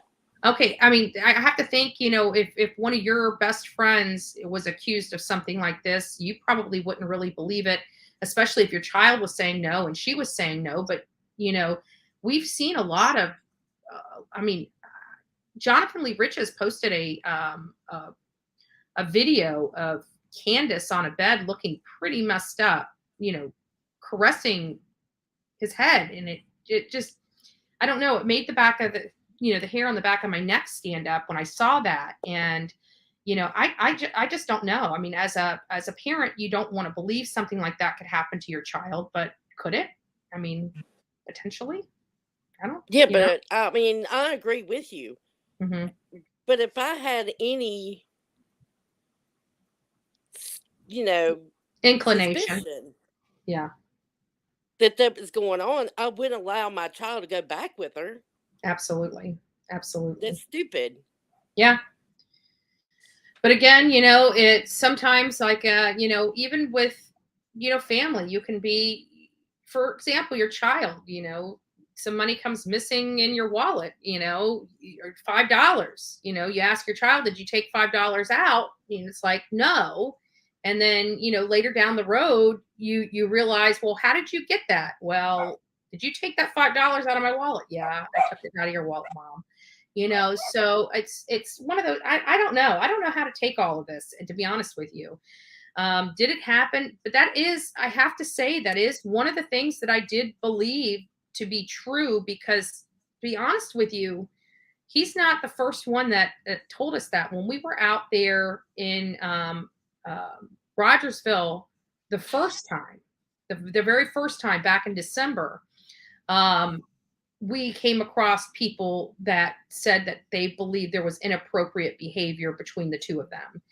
And nobody would really allege what it was. So, that's why I thought I'd ask Allie. But I can tell you, the surprise and the disgust on her face, she did not think anything was going on. Right. Okay. That's just my opinion based upon me. I mean, I looked dead at her. We've got that on video. I looked like literally dead at her, and I had to apologize. I told her before I even said it out of my mouth, I said, Allie, I said, we've been hearing things. I said, I know that this is going to upset you horribly. I know this is going to upset you horribly. I want to apologize in advance for me having to ask you this question. And I asked her point blank, and she just covered her ears, and no, no, no, no, no. And she ran right into the house. She didn't even, but her mom and her grandmother, because they do not like Candace at all, had indicated that they believe something may have happened, but nobody can concrete confirm it up until, Jose said that he heard it out of their own mouth. that it was potential that it could have happened. That's kind of because I think the reason why I believe him is because he's not the first person I've heard that from. Right. Okay. So, but I can tell you, no parent will send their child over to be abused in that way. So I can't imagine that Allie would, if she really knew. I mean, especially her being so upset about Candace stealing Jose. I can't imagine how Allie would have felt if she found out her. You remember, Candace was her best friend at one time. I can't Right. imagine how she would have felt knowing that her best friend violated her trust in that way. I mean, I can see Allie being ready to go over there and like, I don't know. Well, the way I understood it, that Jose said that Allie was there the day that happened. I don't think Allie would have. No, I've met Allie personally. Unless I completely read her completely wrong, I'm telling you, I can't imagine that woman standing by and allowing that to happen. I agree. I wouldn't either, but But if the there's a guy's lot of telling stuff the I don't believe truth, that Jose said that's been truthful. I believe some of the stuff he's saying. I believe a lot of the stuff he's saying to be truthful, especially about the condition and the living environment of the home. And there are some details that I personally have found out myself. So those are the reasons why I say, "Yep, that's right," because I recall this or I recall that. But again, I don't believe everything he's saying. I don't believe everything he's saying, and I believe that I almost feel like he is still in love with. Does it sound like? I mean, let me ask you this, Angie. Do you feel that he's almost trying to protect Candace in a way, but not? He's trying not to show his bias to Candace, but he is, and I feel like he's almost still in love with her. Do you get well, that? I do. I mean, he is protecting Candace and the grandmother, Mm-hmm. but Do you know it's why hard to he would do that? distinguish because you don't know who to believe. Right. Yeah. That's like why I like Right. the corroboration, when he says, like, he was this, basically he's making himself out look like the saint, like he did nothing wrong in that house. But you hear some of the stuff and he's talking about like, I had to leave because if I didn't leave, somebody was going to die, it's going to be me or Don. And it's like, wow, that's kind of showing some pretty high strong, intense feelings of something when you say something, when you make a statement like that. How did you feel when you heard him say that? Repeat that again. I'm sorry. So at one point in the interview, uh, Jose had indicated that that him and Don, he can't deal with that abuse. And after he chucked the bottle at him and chipped his tooth, he knew he needed to leave that home immediately because either he or Don was going to die. He said that in a portion of the interview. And to me, that showed a glaring lack of control, so to speak. But how did that make you feel? What did that change your opinion of what Jose could be capable of doing?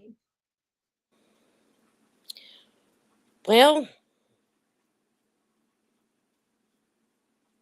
I don't know how to answer that one. I know it's tough, isn't it? Yeah, it is tough. It is tough. But there's definitely some just, I just wish that they could corroborate. I love the follow up question of why. Like, why did you say that? Why do you believe that? Why? And I just felt that, in some of this interview that there was that lacking of the question why. When he said he threw his phone over the in 3,000 miles below the sea, why did they say why? Why aren't you giving us the entire picture here? And it just, some things, it just, I want to know. Like, you've got him on the phone. He's obviously keeps calling back. You're going on day 2 of a live interview with Right. Jose. So why aren't you asking tougher questions when he's making statements? Why aren't you asking why? You know, when he says he cleaned this house and helped her with boxes, okay, that's great. But then why was the video with Chris McDonough showing that place of still disarray? You know, if you were Right. there 6 months, why was it still in that condition if you were there helping all the time cleaning the place up?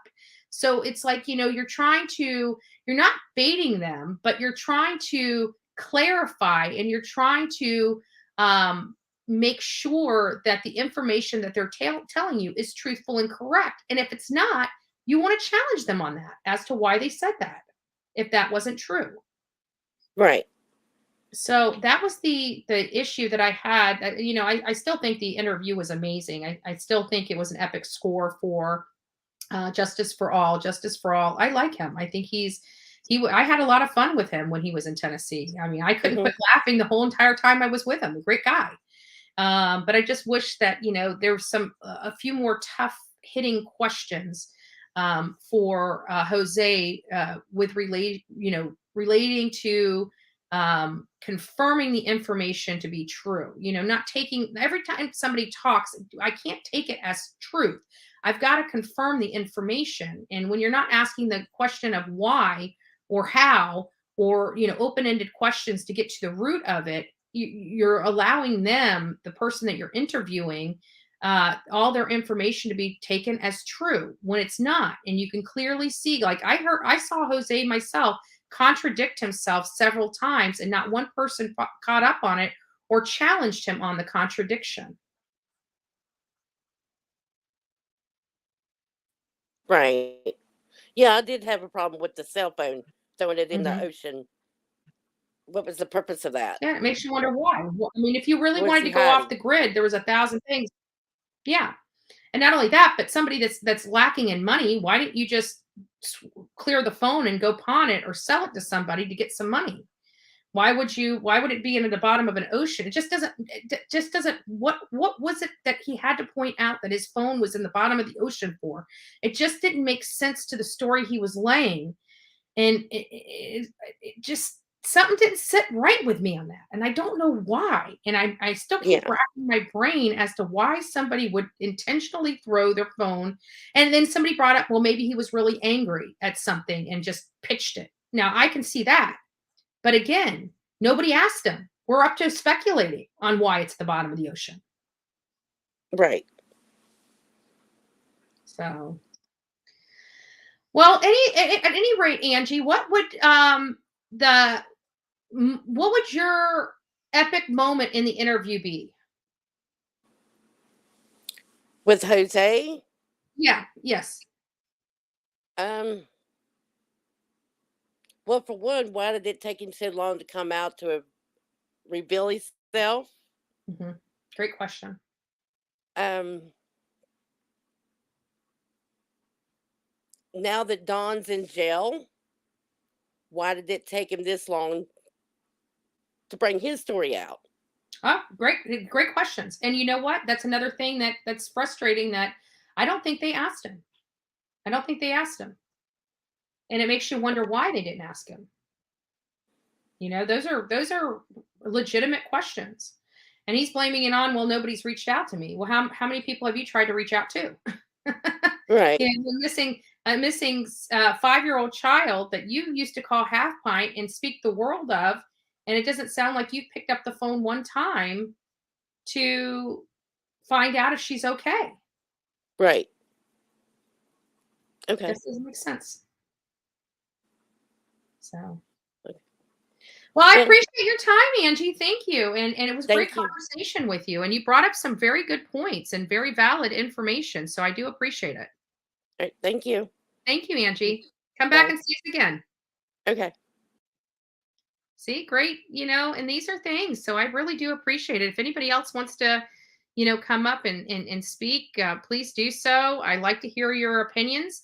You know, she didn't agree with me 100%. You know, she sounds like, you know, she thought Allie may have had some, you know, may have had knowledge that this was transpiring. I personally don't believe Allie would have ever allowed this. Like, she's pissed off at Jose going to Candace's. I can't even imagine what she would have done to Candace if she actually thought that she was doing. I mean, inappropriate behavior and losing your V to a woman that's that much older.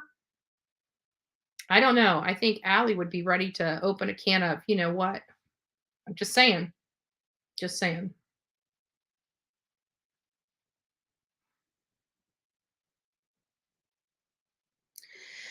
Yeah, and I was getting that too. I was getting that too, and I was noticing he was adjusting himself to his audience. That's what I was noticing about Jose. He was starting to adjust his behavior to the audience in which that was listening to him, and that was a little. It was very concerning to me because you don't do that. The truth is the truth, no matter what. You don't need to adjust. You don't need to adjust. So, if anybody wants to come on out, please do so. I'll share it again.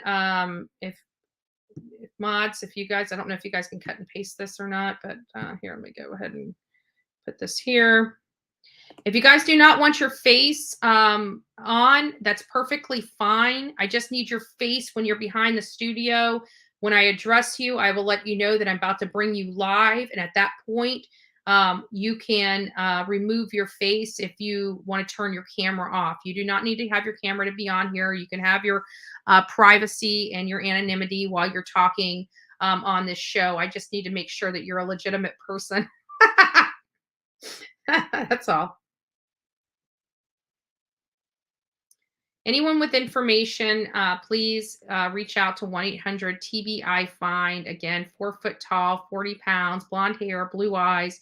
Summer Wells has been missing over 9 months as of today. Yesterday was her 9-month marker. This is just horrific to all of us that have been watching. It's even more horrific because, you know, at this point, it appears that the parents may have had something to do with it. And there was a lot of stuff going on in that home that we're just becoming aware of. You know, Allie, to be honest with you, Allie gave us a great interview back in December, and she explained a lot of this stuff. You know, the condition of the home, the lack of nutrition for the kids. You know, she talked to us about her going and spending money to take groceries over to their house. Allie cared for those kids. She talked to, you know, Candace the day that Summer went missing. She thought, and her story's never changed on this, that, you know, she got a call. She thought that Candace was just trying to pull her leg. She even told that to us back in December, that she thought Candace was trying to pull her leg just to get her to talk to her. And, you know, then she realized on Facebook that Summer truly, in fact, was missing. And she called and she says that all Candace says is that, you know, she's gone. And Allie's like, what do you mean she's gone? Like, Allie was more broken up, and Candace, the day that her daughter was missing, was just as dry could be. No tears, no cries, no concern in her voice. And Allie's freaking out on the phone, and Candace is acting like nothing's wrong. And that story has never changed. That story, Allie has repeated over and over and over again. Again, the truth is the truth, no matter how many times you say it. And so it's just a little concerning that we have this going on. And from the gate, Candace has never really showed emotion. She's had odd behavior, just odd behavior out the gate. She's been deceptive on multiple occasions. She's contradicted herself on multiple occasions. Outside of them believing that she was abducted, all the little details of their day keep changing slightly. And again, the truth is the truth, no matter how many times you tell it. So there should be no changes. There should be no modifications. There should be no minor adjustments to the details in the statement being stated. And so these are the things that just don't add up. And, you know, Candace, I'm with everybody else. I think it's time for you to come clean. I think it's time for you to tell us truly what you know. Was it you or was it Don? If it was Don, he's in jail. He can't hurt you anymore. Speak your truth. Cut a deal. It's time. The longer you hold out, the longer you keep this charade going, the worst off it's going to be for you. You will not get away with this. Don will not get away with this. I don't care how much Benny is trying to convince you that you will. It hasn't helped any of his other cases yet. Hasn't helped any of his other cases yet. So I'm giving you sound advice. Cooperate with law enforcement. Tell them everything you know. Get the best possible deal for yourself.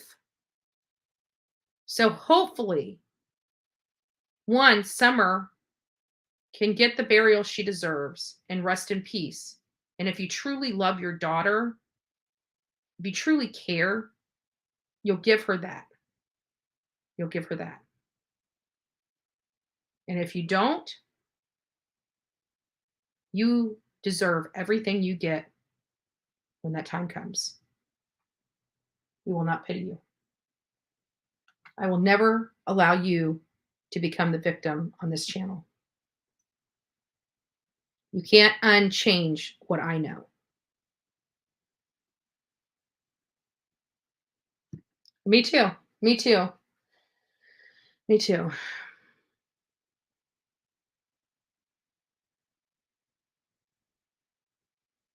Yeah, I agree. I think his dates are off. I think his dates are off quite a bit because I even calculated it. You know, after he left, it looks like he left at the end of October, beginning of November 2020. So I'm not entirely true. But again, you know, not everything he's saying do I believe, and nobody seems to be challenging him on the inconsistencies in his story, and everybody's just taking it as true because he's got this fanatic fantastic story that people want to hear, and it's a different side, and because it's confirming a lot of what people thought, they don't want to challenge, him. And it's like, and when I mean challenge, I'm not meaning argue or anything like that, but I do mean it's time for them to, you know, start corroborating his story, you know, looking into his story.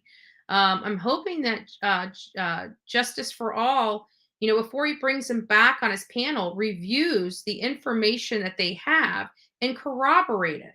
You know, if he was there truly 6 months, corroborate that information. If he wasn't, then ask him about the discrepancy in his timing. You can do that stuff respectfully. You don't have to be, you know, disgusting and rude to point out discrepancies and have them explain themselves. And I think it's gotten to that point in our time where you need to look at these discrepancies, and, you know, ask them about them, because I saw a lot of discrepancies and nobody was stopping and asking about the discrepancies.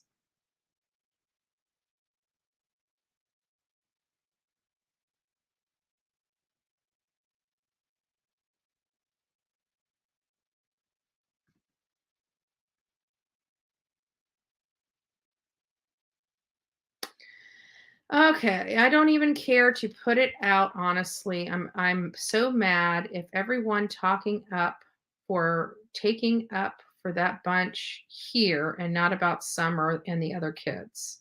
I don't know what that means. I don't know what that means. But talking about this as taking up for Summer, having this conversation right now about whether Jose is being honest about what happened in the months leading up to Summer while he was there, that is talking about Summer. It's talking about Summer's lifestyle. It's removing the veil of garbage that Don and Candace painted in everybody's life about what kind of lifestyle they lived on that hill. So this is helping, Becky. I hope you see that. And maybe I walked into a middle of a conversation that I didn't read the beginning portion, but you know, everything we are doing here today is for Summer Wells. It is trying, and Candace and Don, right? Because these are the key players. These are showing people the dishonest behavior of both Don and Candace. You know, people that have painted them as the victim. I will not allow that to happen on this channel. I will not allow that to happen on this channel. And by doing so, is standing up for Summer. It is. So I hope you guys see that. You know, when we went to this and spoke to the assistant district attorney, they informed us they would be, you know, charging them with everything that they can charge them with. I don't know why they're not charging with stuff unrelated to Summer Wells, especially something like this. This would be a great opportunity to put Candace in jail, a great opportunity to put that woman behind bars while she waits, while they wait for the court hearing. You know, it's a great opportunity. She's got no children. She's getting high or drunk every night of the week. You know, this is a great opportunity to put her behind bars. Why they haven't utilized that opportunity, I don't know. I don't know. That's something TBI is going to have to explain. Something Hawkins Counties is going to have to explain. I don't know. It's frustrating for me. It's frustrating for me to see Georgia and see how they don't play. Your child goes missing and you're culpable in any way, they will arrest you for unrelated charges and get you in that hot seat ASAP. It helps the case end sooner. I don't know why Tennessee is doing this. I have no clue. It's like they have to have the entire case wrapped up before they charge them with one little thing, whether it's related to Summer or not. I have never seen something so ridiculous in my life. Most people will try to get the perpetrators off the street as quickly as possible on unrelated charges to make sure that they're behind bars while they do their investigation so they can't screw with the case. That's what normal investigators do. I don't know why this is going on. I really don't. I have no idea. Yeah, it might be guilt. You're right.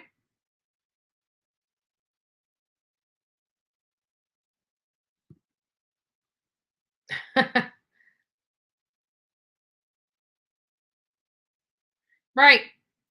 And I don't believe it. You don't start calling Grandis. Like I said, I've been calling Jonathan for a really long time. For me to start calling him Johnny I couldn't do it. I'd be calling him Jonathan. So, you know, and Candace and Grandis are, you know, I don't know how he's picking up that lingo so easily. It is a little, I don't know. I really don't. I have no idea. So I'm interested.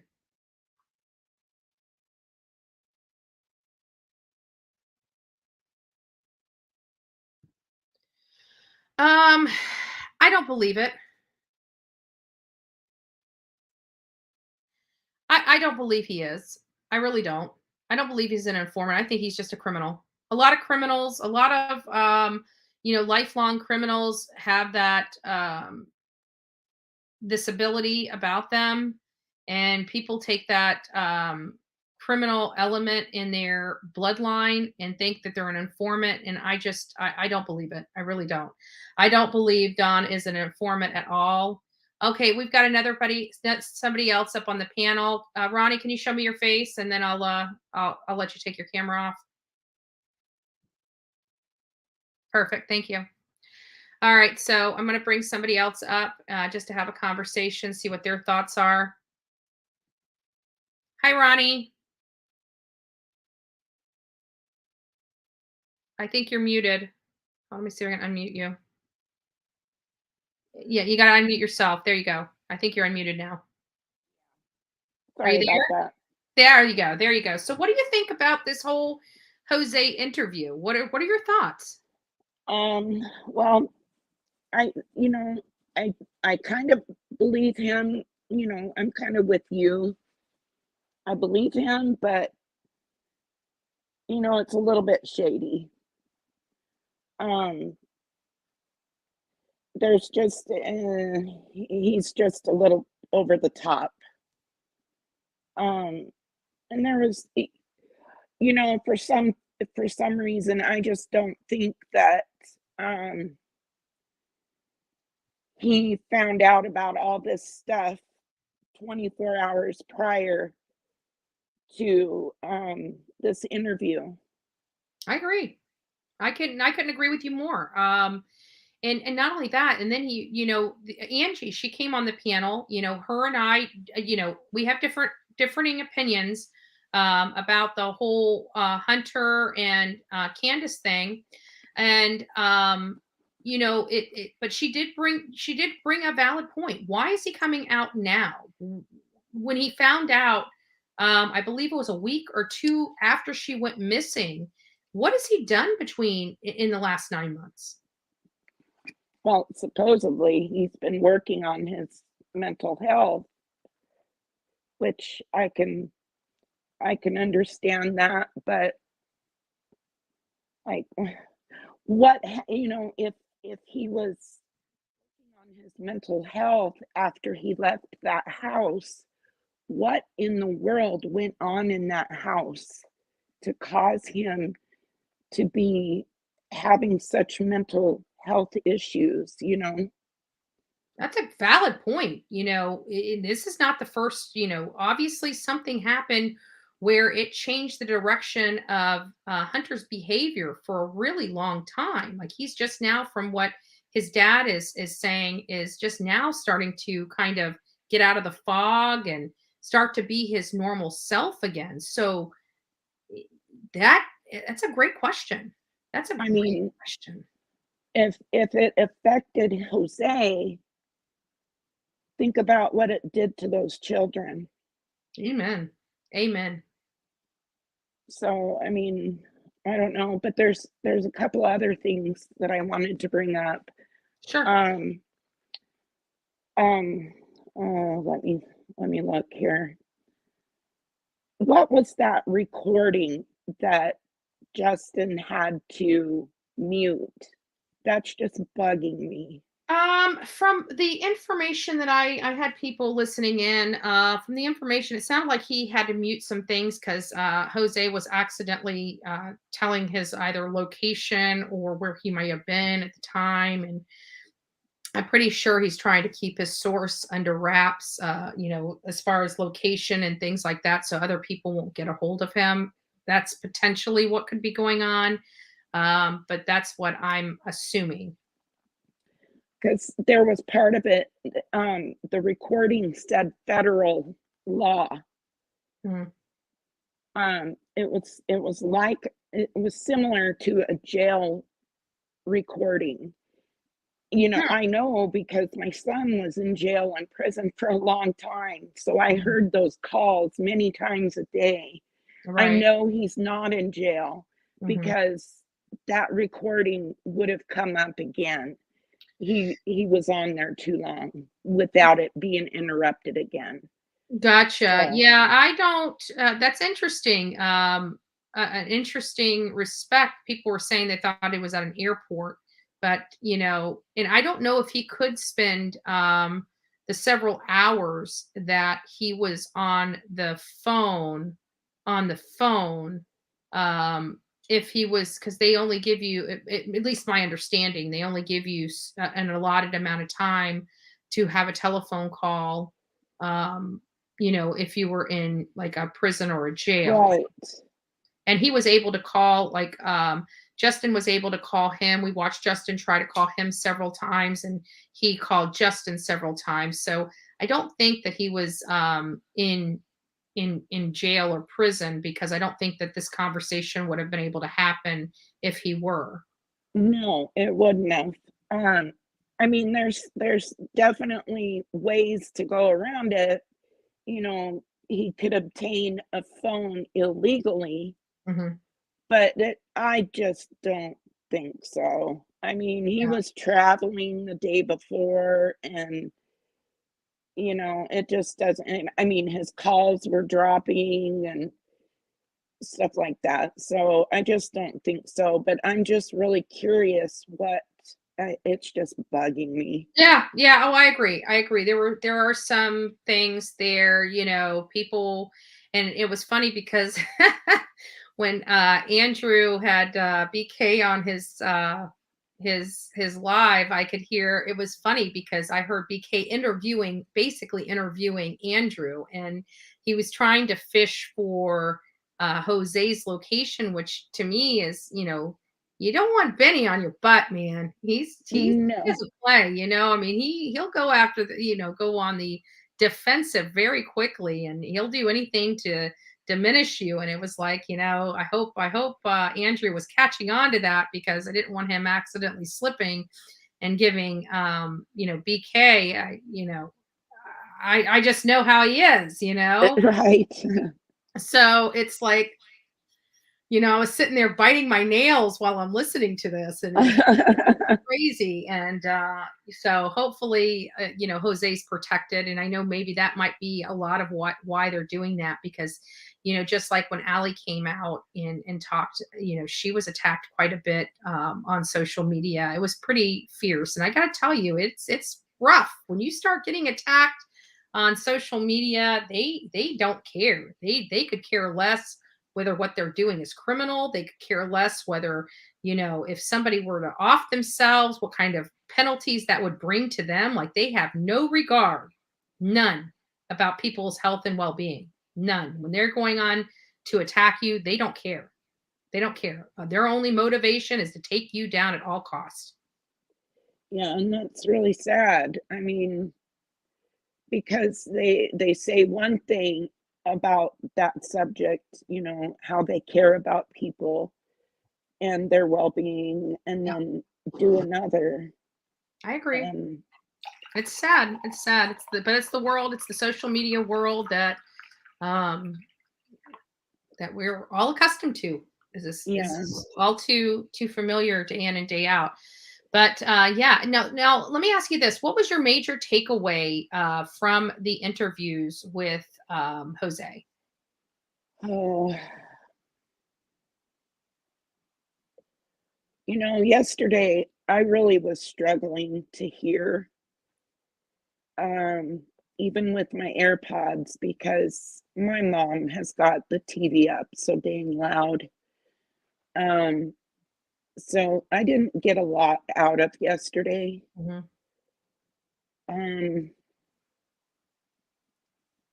I'm going to add somebody else to the stream. Doesn't look like they have a camera at all, so I'm just going to bring them on up. Baby Yoda Trucker. Oh, maybe the reason why they're not up is because they're having a hard time connecting. Are you there, Baby Yoda?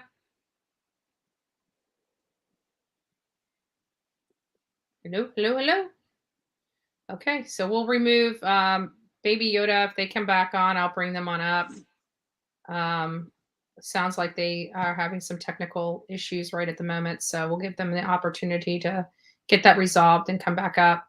But yeah, I agree. I agree with a lot of what you said. I think everybody's kind of seeing, some of the truth and some of the deception coming from Jose, and just wanted to bring that forth to speak about. So Yeah. I do appreciate your time. Keep coming back, and I'm kind of enjoying having more of an open panel style that people can actually speak their opinions and things of that nature. So please come back, and we're going to be discussing this, and we're going to be going through the interview. We're already at 2 hours, and I haven't even started on the interview yet. So we'll be here for a little while.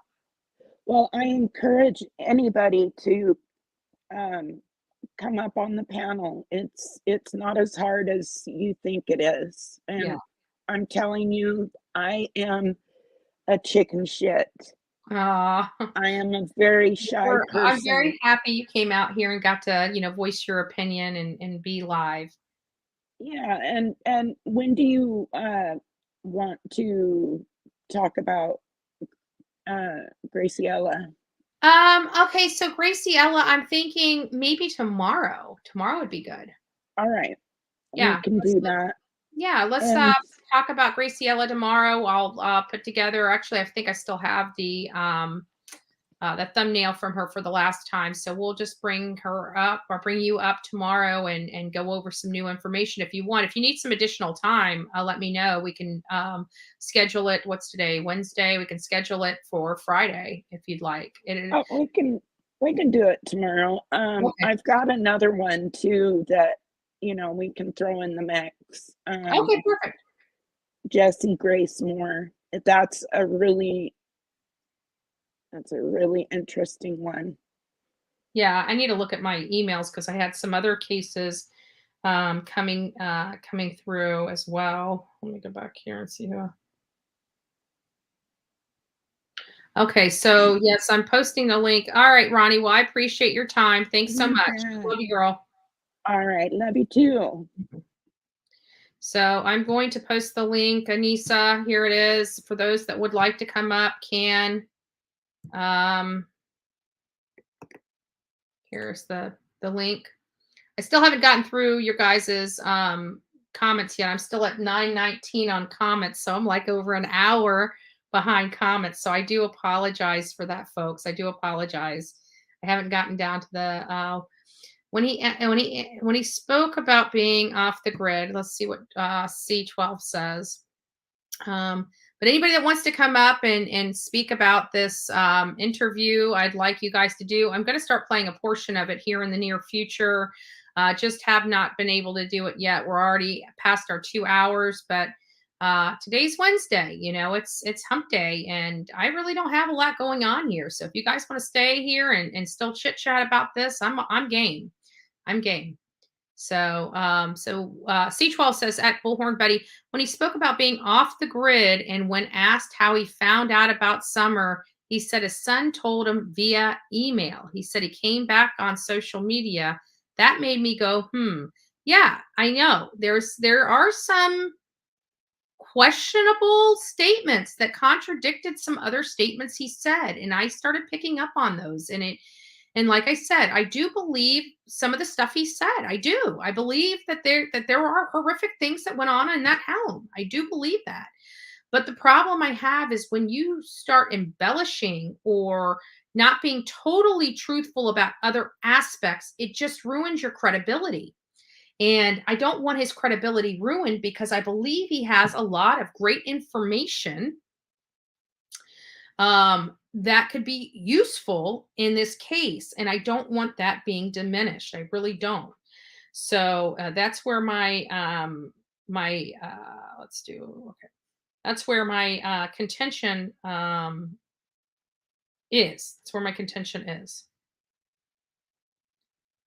Let's see here.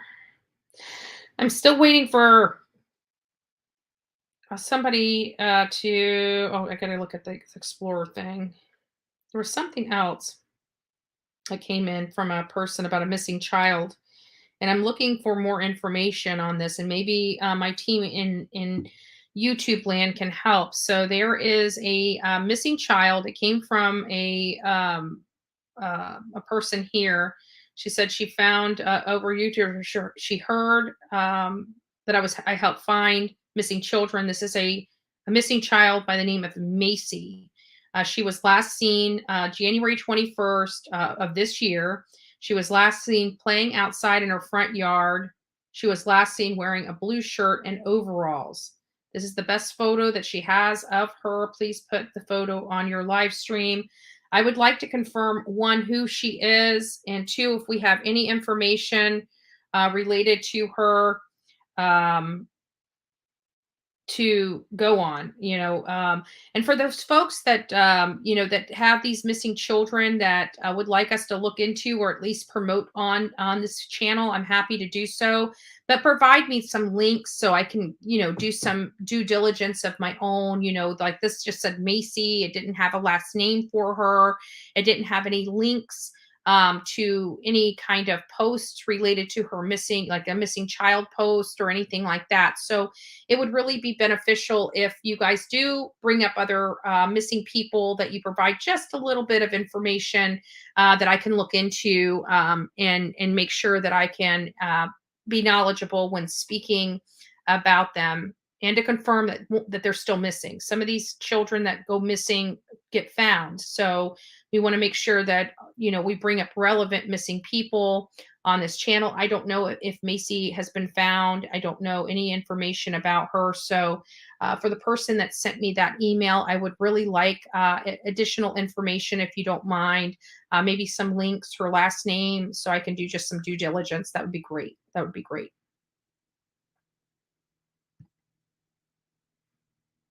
Yeah. Yeah. Okay. I'm coming in on a conversation that I didn't quite start at the very beginning. Yep. So there's just a lot of things that, that could have been done. I just would like some questions answered. And if anybody on Justin's panel is watching this channel, maybe if you guys get another bite at the apple with Jose, you can ask some of these questions because I'm very curious about them. I'd like to know. I'd like to corroborate his statement. And right now, there's a lot of some. There are not a lot, but there are enough inconsistencies in his story that I'd like to have those questioned and find out more about, if you will. If anybody else would like to come up, please do so.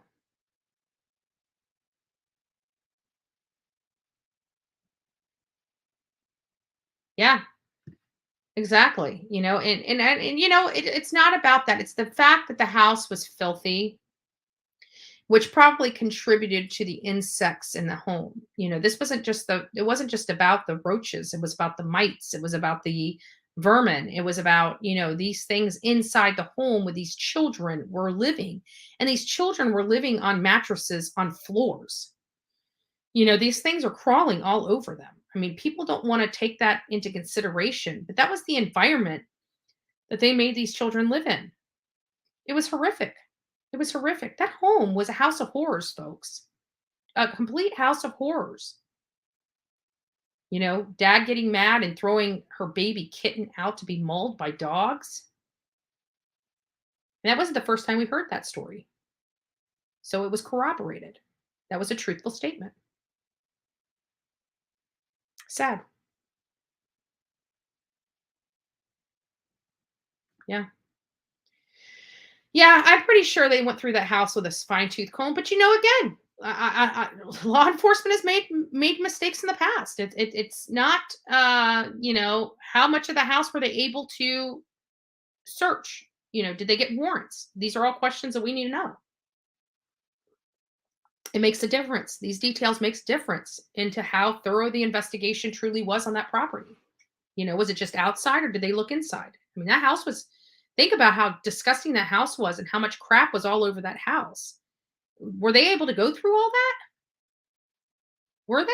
I mean, I don't know. Did they have enough people to go through all those boxes and all that trash and all that junk to confirm she wasn't hidden somewhere in there? I don't know. I don't know.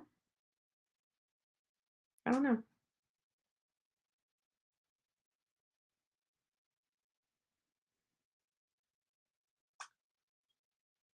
Yeah.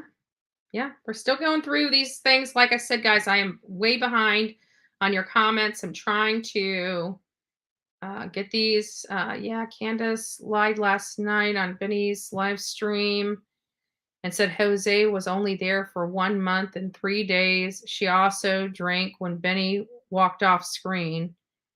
I took a screenshot. Send that over to me. Send that over to me. Yeah, I know, right? It's probably cleaner outside on the dirt than it was inside on the house. It's a shame. If Andrew's still not in this chat, he did speak. This was a while ago when I was on his channel that Hunter was doing a lot better, and that he seemed like he was coming out of the fog and becoming his normal self, and that was some really positive and great news that I like to hear.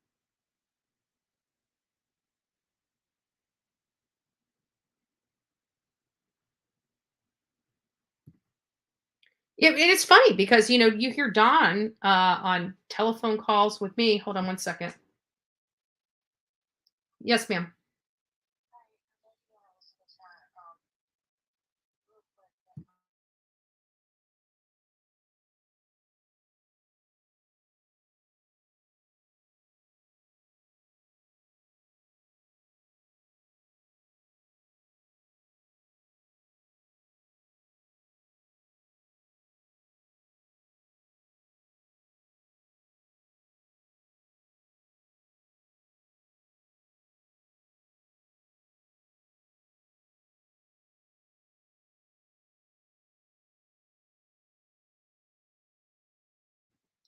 Sorry about that. So I'm getting some information that there was potentially another girl's kind of same scenario. Let me see if I can pull it up here. Give me just a second. Yeah, I heard about this. So let me pull this over here and we'll read it. Let me pull this over here. There we go. Give me just a second. So here we've got some other stuff going on here. So let me just pull this up. And this is Blountonsville, Tennessee. A Sullivan County grand jury indicted a mother of a deceased toddler, Evelyn Boswell,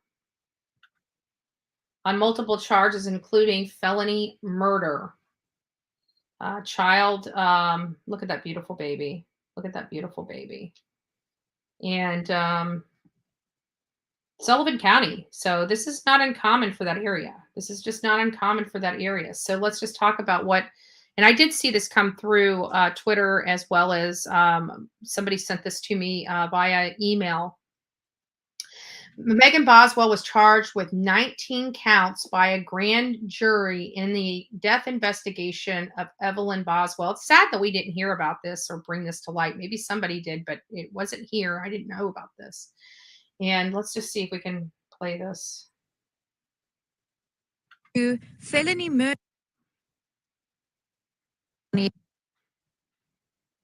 See if we can get this.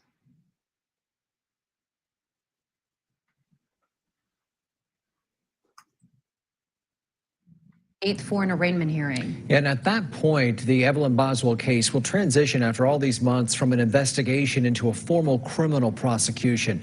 And it will be centered around those 19 separate indictments. Well, tonight we've obtained the documents outlining the specific charges against Megan Boswell. While they don't reveal how the little girl was killed, Bianca Murray found out they do shed some new light on the case. She continues our team coverage tonight at 11 from Blountville. That's right. Storbus said that a grand jury passed down a true bill of 19 counts against Megan Boswell today. Of those, 2 are felony murder. A Sullivan County grand jury indicted Megan Boswell on 19 counts Tuesday. The first 2, felony murder of her baby Evelyn. The presentment lists the first murder charge is due to aggravated child abuse, and the second is connected to aggravated child neglect. No further details were released on those counts. The indictment documents show a count of aggravated child abuse, accusing Megan Boswell of intentionally inflicting serious bodily harm on baby Evelyn. The 4th count listed was aggravated child neglect, indicating that Megan Boswell neglected baby Evelyn, resulting in serious injury. The grand jury charged her with 1 count of tampering with evidence. Boswell was also charged with 12 counts of false reports. She reportedly lied to investigators, saying the baby was with Evelyn's father, Ethan Perry. She told Sullivan County Sheriff's deputies that she did not know where her baby was, and investigators found that she lied about her attempts to find the toddler. She also lied about the last time she saw her baby and about the fact that her baby was possibly injured. She also made a false statement concerning the alleged time frame of when she gave Evelyn to Ethan Perry to keep, since she could not handle her daughter anymore, and his alleged threats to take her to court to address custody issues. 5 counts against Megan Boswell list her lying about her mother, Angela Boswell's involvement.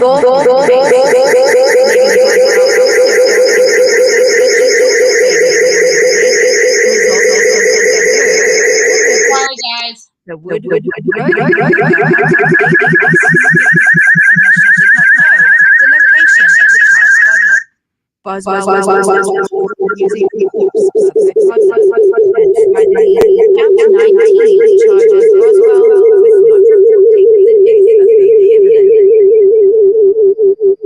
All 19 faces are felony charges, and she's set to return to court on August 28th. You can read a full breakdown of all 19 of her charges on WJHL.com. Live and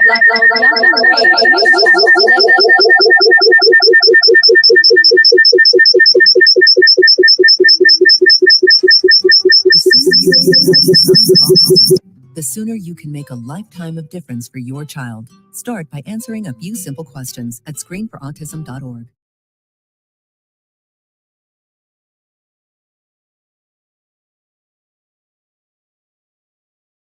About that. That was awful at the end. I'm so sorry. Get away with a great deal at the Hyundai Getaway Sales Event. With new cars arriving daily, now's the time to get in and get away. Get 0% Sorry about that. Major foul. Sorry about that. Thank God I'm still sharing the screen. So I disconnected one of the things and then I accidentally exited out and went back in and it caused that whole echoing thing. So I do apologize about that. That was the two screens that I'm telling you about. Can you speak Indonesian? I cannot. Sorry. Yeah, okay. Well, that's good. Yeah, he deserves to go live. Yeah. Yeah, I get that. I get that. I get that a lot. And it is true for me as well. It's true for me as well that there's some things just aren't sitting very well with me on this case, on the interview. Again, a lot of contradictions, and the word why is an amazing word when you're having an interview with somebody. So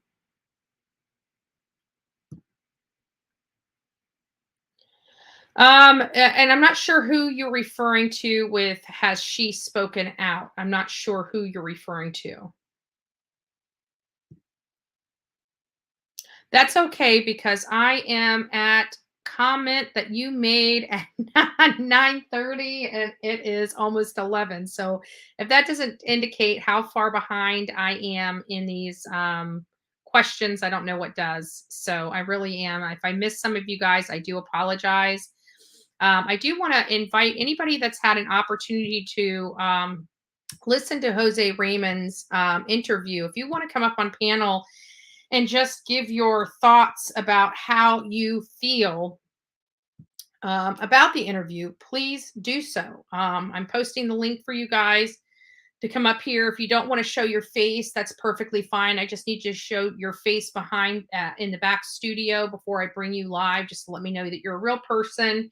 Other than that, good morning, White Rabbit. If you're in here, good morning. Good morning. We're just going through a lot of the the new interviews and kind of my thoughts and how I feel some of the things. I do believe a lot of what Jose is saying, but there are some things that I feel like he is distancing himself from um from stuff that went on in that home, and it's causing his credibility to be caused into questions, or caused to be called into questions. So I really just want to know what people's opinions are. So if you have an opinion on it, I'd love to hear it. Whether you oppose it, agree with it, or what have you. If you want to come up here, you are more than welcome to do so.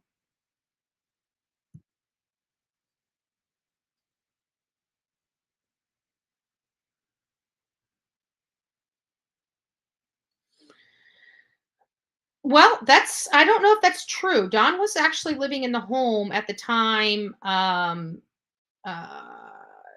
Summer went missing, because Dudley Ajon was able to confirm that. So I do believe that they were, and my mom's asking, could the dogs have attacked her? I don't know. I mean, it's possible. It's possible, but I don't know. Or ZZ. Let's see here. How do I share? Depending on what you'd like to share, I can bring you up and you can share your screen if you'd like. But yes. So if anybody would like to come up, there's the link. I'm happy to hear your opinion. Give me just a second. I am on live. How can I help you? Say hello. Would you like to say hello to the panel? Okay. You got it. I'll talk to you soon. Love you. Bye. My Bessie and a Tessie. Right there. Bessie and a Tessie. Her and I go way, way, way back. Okay. I do too. I do too. Yes, I do. I believe he was getting around. I believe he felt like Pimp Daddy around at those houses. That's kind of the way he's describing himself, right? Girls are fighting over him. He's the father figure. He's the protector. He's the cleaner. He's the cook. He's all these wonderful, wonderful things. He's just this wonderful, wonderful, wonderful guy, but he doesn't have his stuff together and he's going through a mental break. Again, contradictions that don't make sense. I'm just saying. Do I believe what he's saying? I want to make sure everybody understands. I don't want people saying, oh my God, Bullhorn Betty came out and said, Jose is lying about everything. I'm not saying that. I'm not saying that at all. You know what I'm saying? I'm saying that, some of the stuff that he's saying is truthful. It's truthful because I know it's truthful. And I know it's truthful because other people have corroborated that information. But there's an overwhelming amount of contradiction. So I'm going to go ahead and bring this back on up. Auto to get started. Extraordinary auto loans from Eastern Credit Union. These ads. I'm so glad when we heard the news as far as the 19 counts. That was still rolling. So anyways, this lady, there's a lot of information. And the reason why we're bringing this up is because there's a lot of information here that's similar to the Summer Wells case. It's very similar with Megan Boswell and her daughter, Evelyn, that's, obviously no longer with us anymore. And she is now being, she was indicted for 19 charges. And let's just go over the 19 charges that she was indicted with. So she's got 2 counts of felony murder, 1 count of aggravated child abuse, 1 count of aggravated child neglect, 1 count of tampering with evidence, 1 count of abuse of a corpse, 1 count of failure to report death under suspicion, unusual or unnatural circumstances, and 12 counts of false reports. 12 counts of false reports. That's what she's being charged with.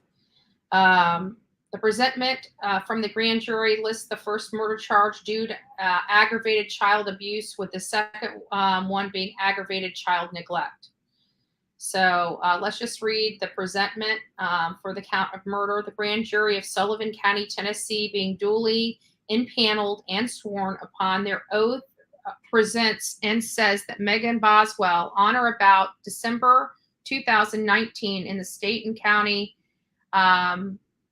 aforesaid and before the findings of the presentment, did unlawfully and feloniously kill Evelyn May Boswell, a human being, said killing being committed in the preparation of or attempted to perpetration of or attempt to perpetrate the felony crime of aggravated child abuse, contrary to Tennessee Code annotated section 39-13-202, section A, section 2, and against the peace and dignity of the state of Tennessee. So they did find her. The charge of the second count is the grand jury of Sullivan County, Tennessee, being duly impaneled and sworn upon their oath, present and say that Megan Boswell, on or about December 2019, in the state and county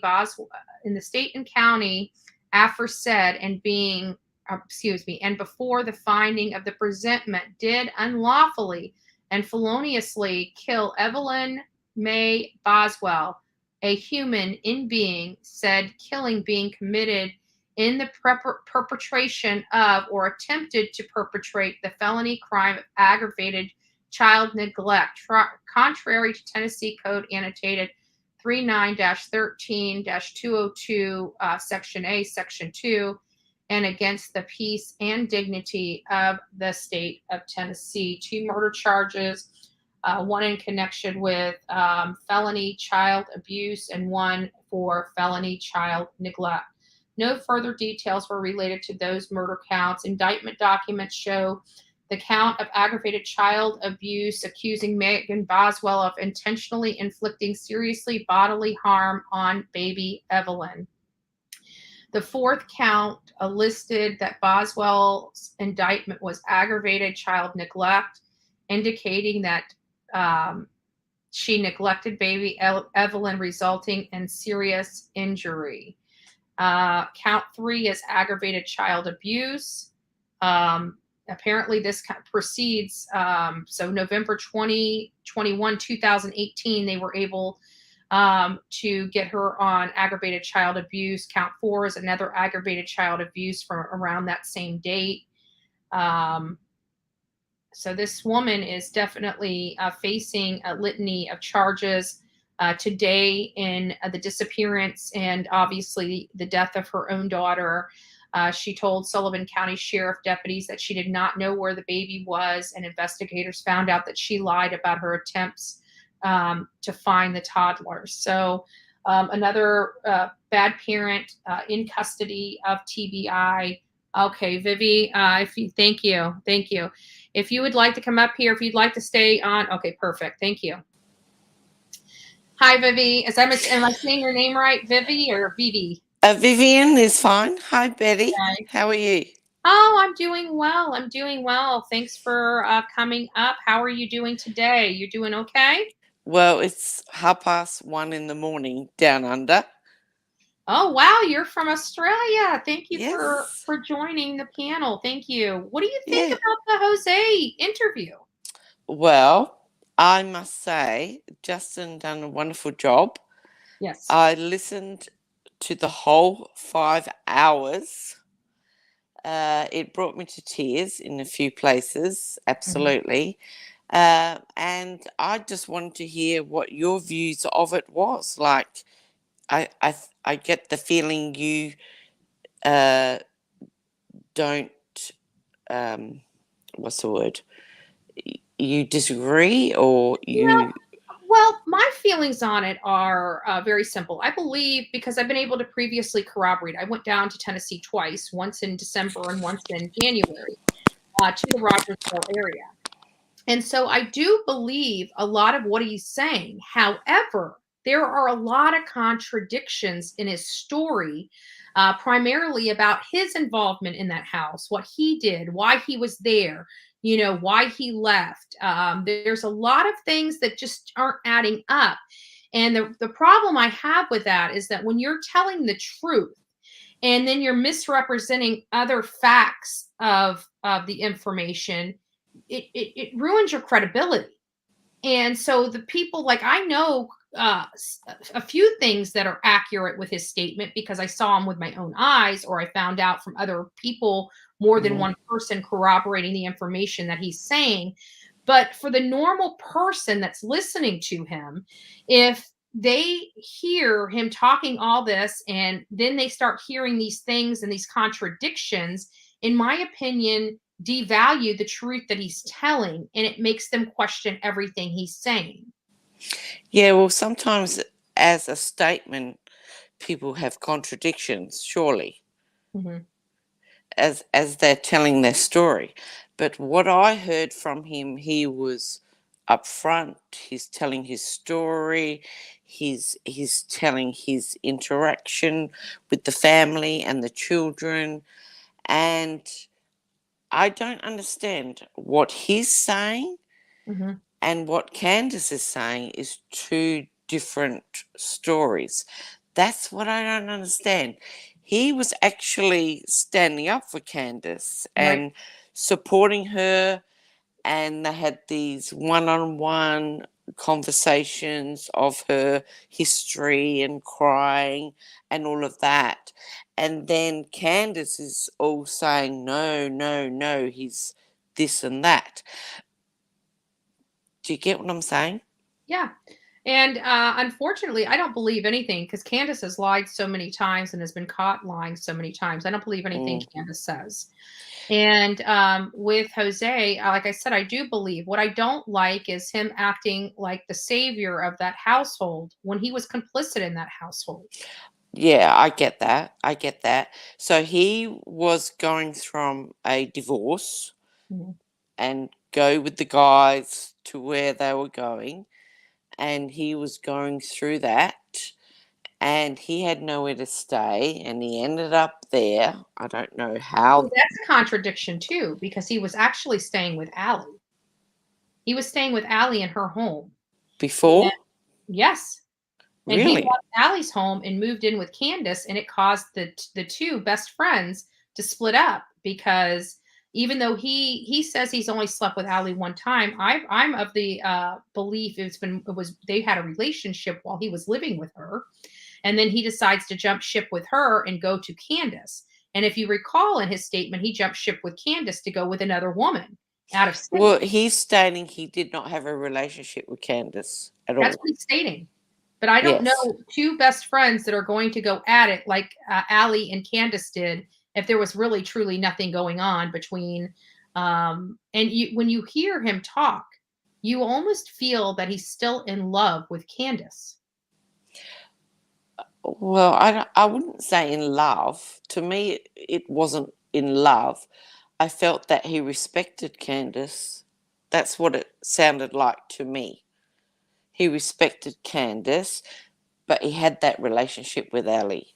Yeah. No, that's just not my opinion. But I also sat down and talked with Allie back in Because he December. spoke highly of Mhm. Candace. Mhm. Yeah, he did. Jose did. Yes, he did. Yeah, but he spoke highly of Candace, but yet he knew that Candace may have inappropriately been with a teenage boy. He spoke very highly of Candace, yet there were SA going on between a stepson and a stepdaughter, and that was going on in that house. So it's like, at what point do you think this woman is highly regarded with all these things that you're telling us went on in this home? Again, it just doesn't make sense to me. Well, this whole story does not make sense to any of us. Trust me. I can It agree with that. doesn't. It's like a game of Cluedo. You know that game? Who I know the did game is that? Clue. Who was that? It's crazy, and it's getting crazier by the minute. It's like, who is with who? Are they with him? They with her? It over in Australia, it's unbelievable what we are witnessing. And it's sad, it's Yeah. horrific. And I just hope a few of you guys will be summer's hero, because that's what we need. Yeah. Well, I can tell you that our team went there. We went searching for summer. It was pouring down rain. It was 30-degree weather. We did not have the right equipment to be out there searching, but we still searched. We searched high and low. We went through the hollers. We went through, looked under abandoned buildings. We looked in, abandoned workshops. And, some people disagree with our strategy, but where else would she be? If Hmm. somebody took her, where do you think they're going to put her? In some place where people are living? Yeah. These are places that have been dilapidated and have not been touched in years by a human being. Where do people think that she's going to be? We looked in streams, we looked in rivers, and again, we're the three of us were from Florida. We're out there in the rain, in the freezing cold, and we got Florida skin and bones. It was pretty brutal for us. Yeah. We didn't stop. Do you know the Cleo case in Western Australia? No, I have not even Oh ventured God, you gotta out look that other. up. Yeah. It was amazing how they found that little girl. Amazing. Mhm. And I think you guys need Australian feds over there to sort Yeah. this out. You know, Yeah.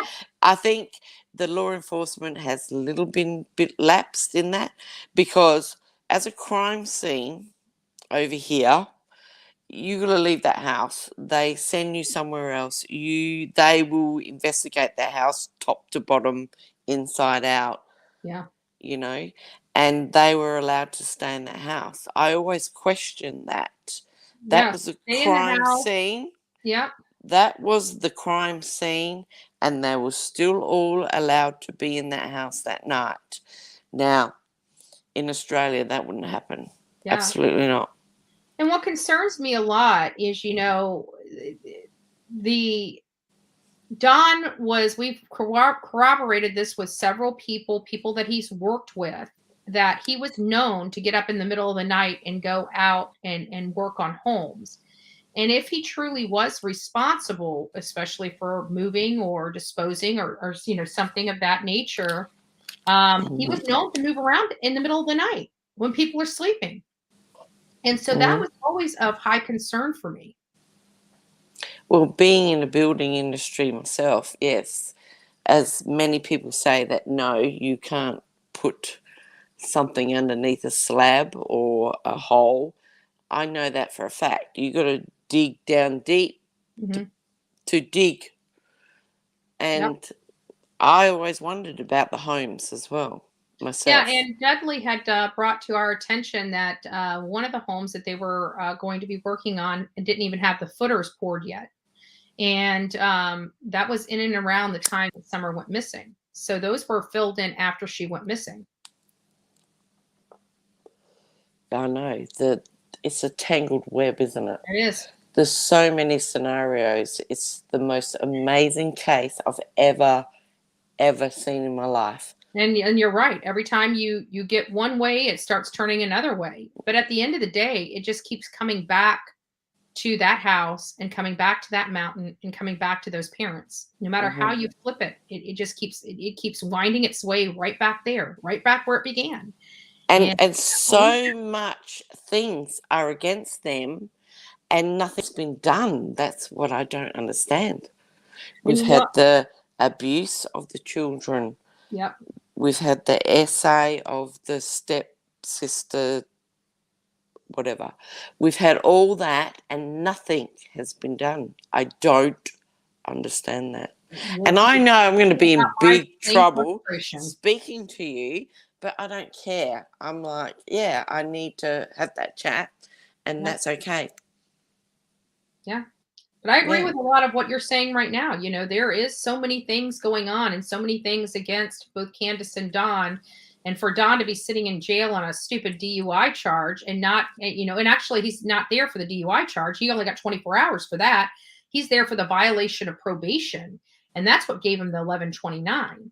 And what's upsetting to me is that Candace is still out. She's still able to be free. And you have all these allegations against her. And I know for a fact law enforcement has evidence of a lot of this stuff they could charge her with now. But just like we were just watching about this Boswell case, you know, they waited until now to arrest her. And these allegations are from 2018 and 2019.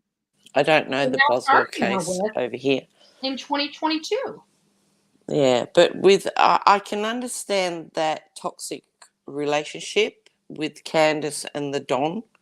Yeah. Don is the boss, and whatever, you know, that situation where you have that DV situation where any attention is good attention, whether it's good or bad. And also, you know, you have the bad and then you get the roses and champagne and a new car, and then the cycle keeps turning. I get that with Candace, and I hope that she stands up, and now she has that opportunity to stand up and fix it and make it better, and I hope she gets the kids back and all of that.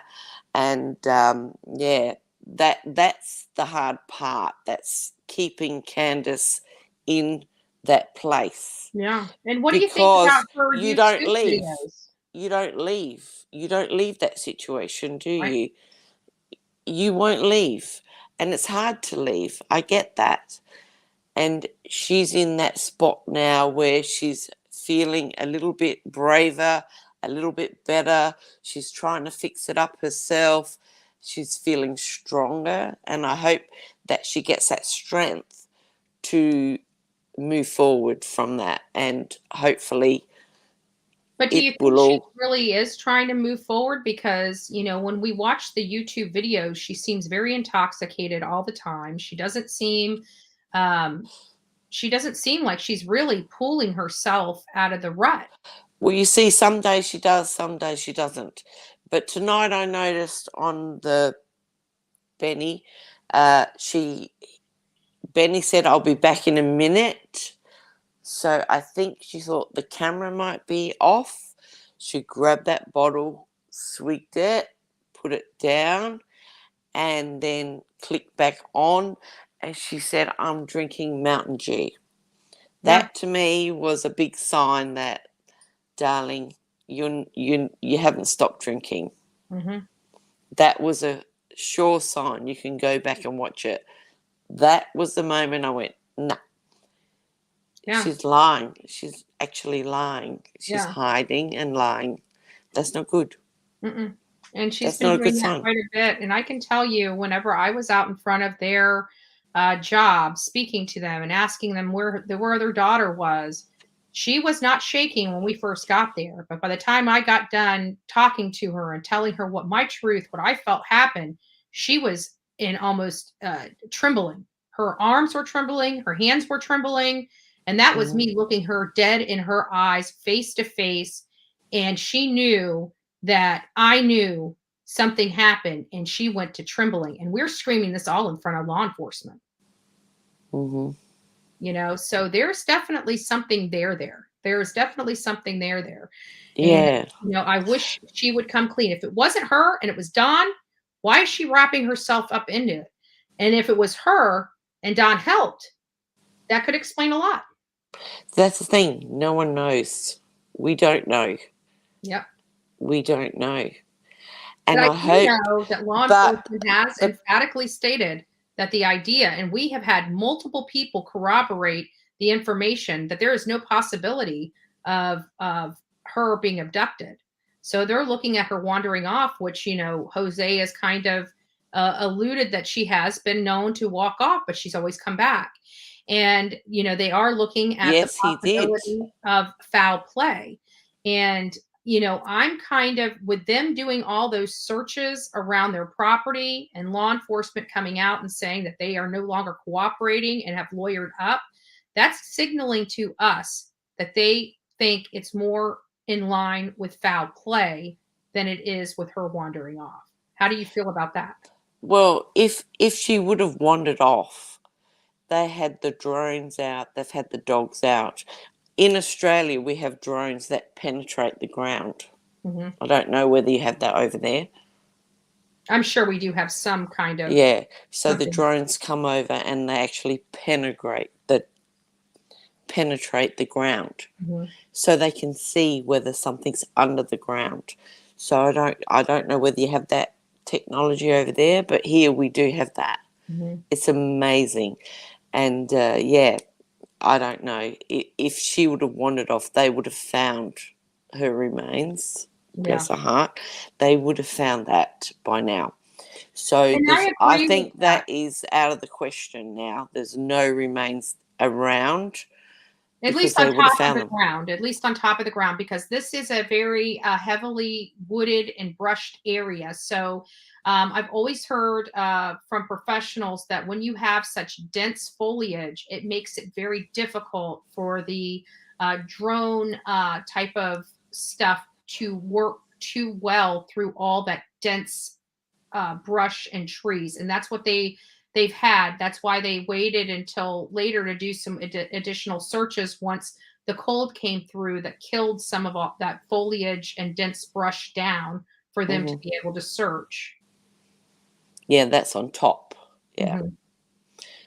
And then also, the possibility, especially with Don being in the construction business, in him going so far. I mean, he worked a good hour, 45 minutes away from his house, 45 minutes to an hour, and sometimes longer away from his home to go to his job, because most of his job were in Rock Springs or in, Kingsport and stuff like that. So he traveled a distance from Rogersville to get to his jobs every day.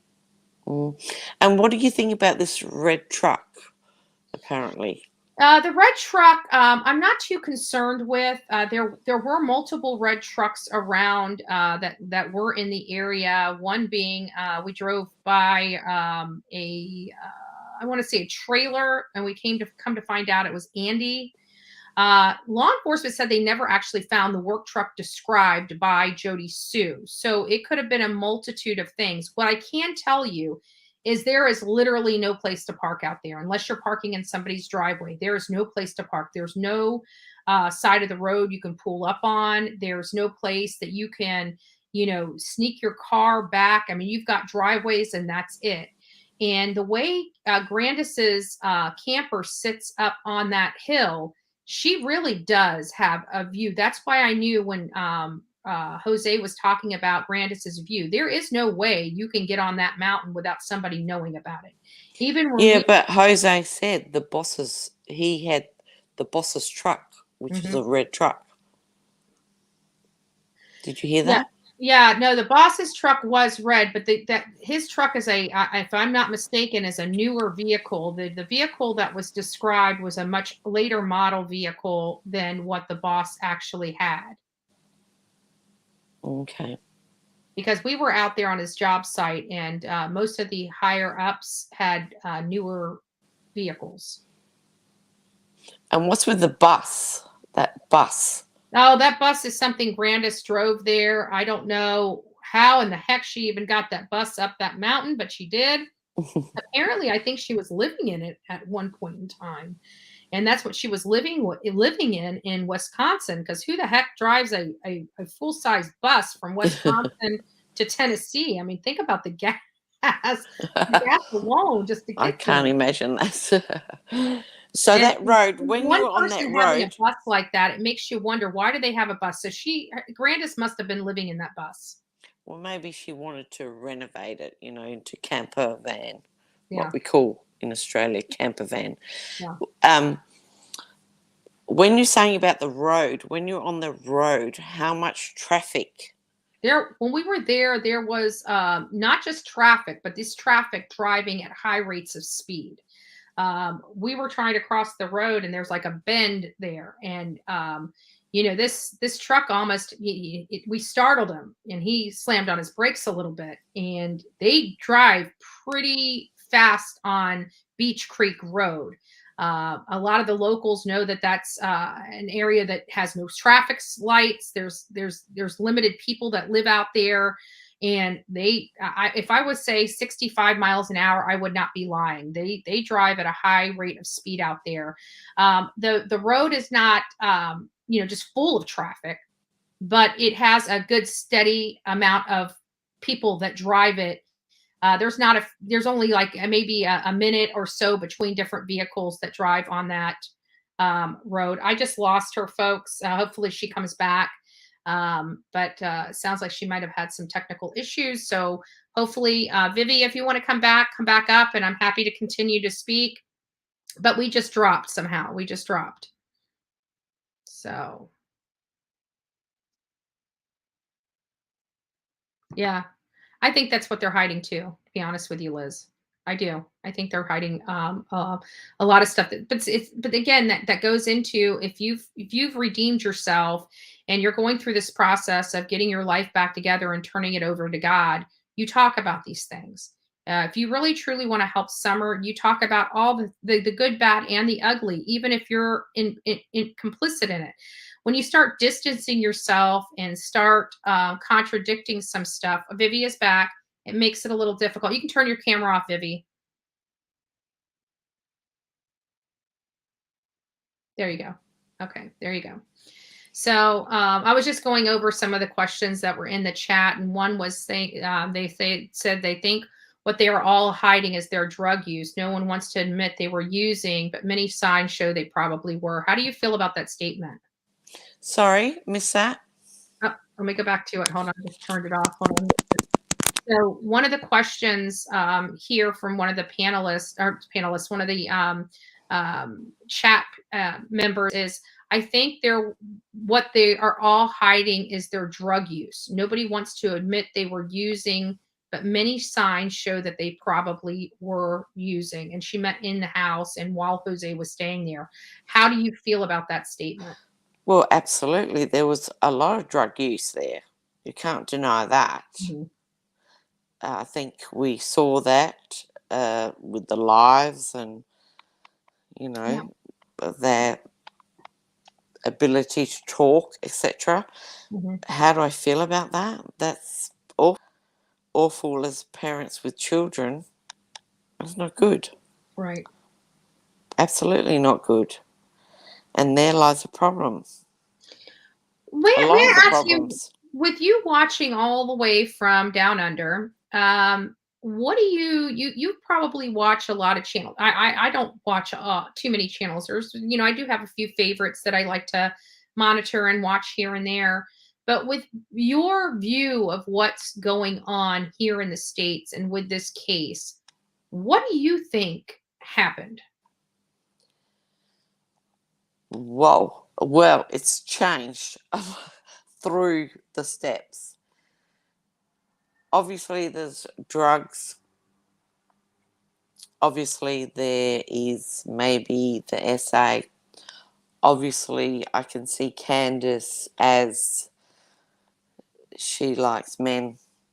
Obviously, I see Don as a very domineering person, very much in control. Obviously, I see Don in DV situation. Mm-hmm. It is so complicated. That's the problem. I've been from it from day one, and I can see all the dynamics and all the YouTube people, and I know the truth will come out eventually. I can see now Don is away, and I can see Candace trying to make it better, fix it up, and I can see her cracks forming, and I hope one or the other. And of course, everyone is innocent until proven guilty. Mm-hmm. But I can see cracks forming, and I can see not mentors. I can see the people who are close to her, and I hope they will become Summer's heroes. Mm-hmm. And that's what I'm waiting for. I'm waiting for the heroes for Summer. Right. And I hope it will be someone. I don't Yeah. know who it will be, but I'm sure there'll be someone out there, whether it's Jose, whether it's somebody else, and all those dynamics coming together right now at this time. And I think that's a good thing. Yeah. How do you feel about all these people seeing this, abuse and negligence going on at that house and nobody saying anything until after, Summer disappeared and now we're speaking out? As in who? Well, you got Jose, Allie saw some signs, Allie took her own money to go buy a bunch of groceries to make sure those kids were fed because she did love them.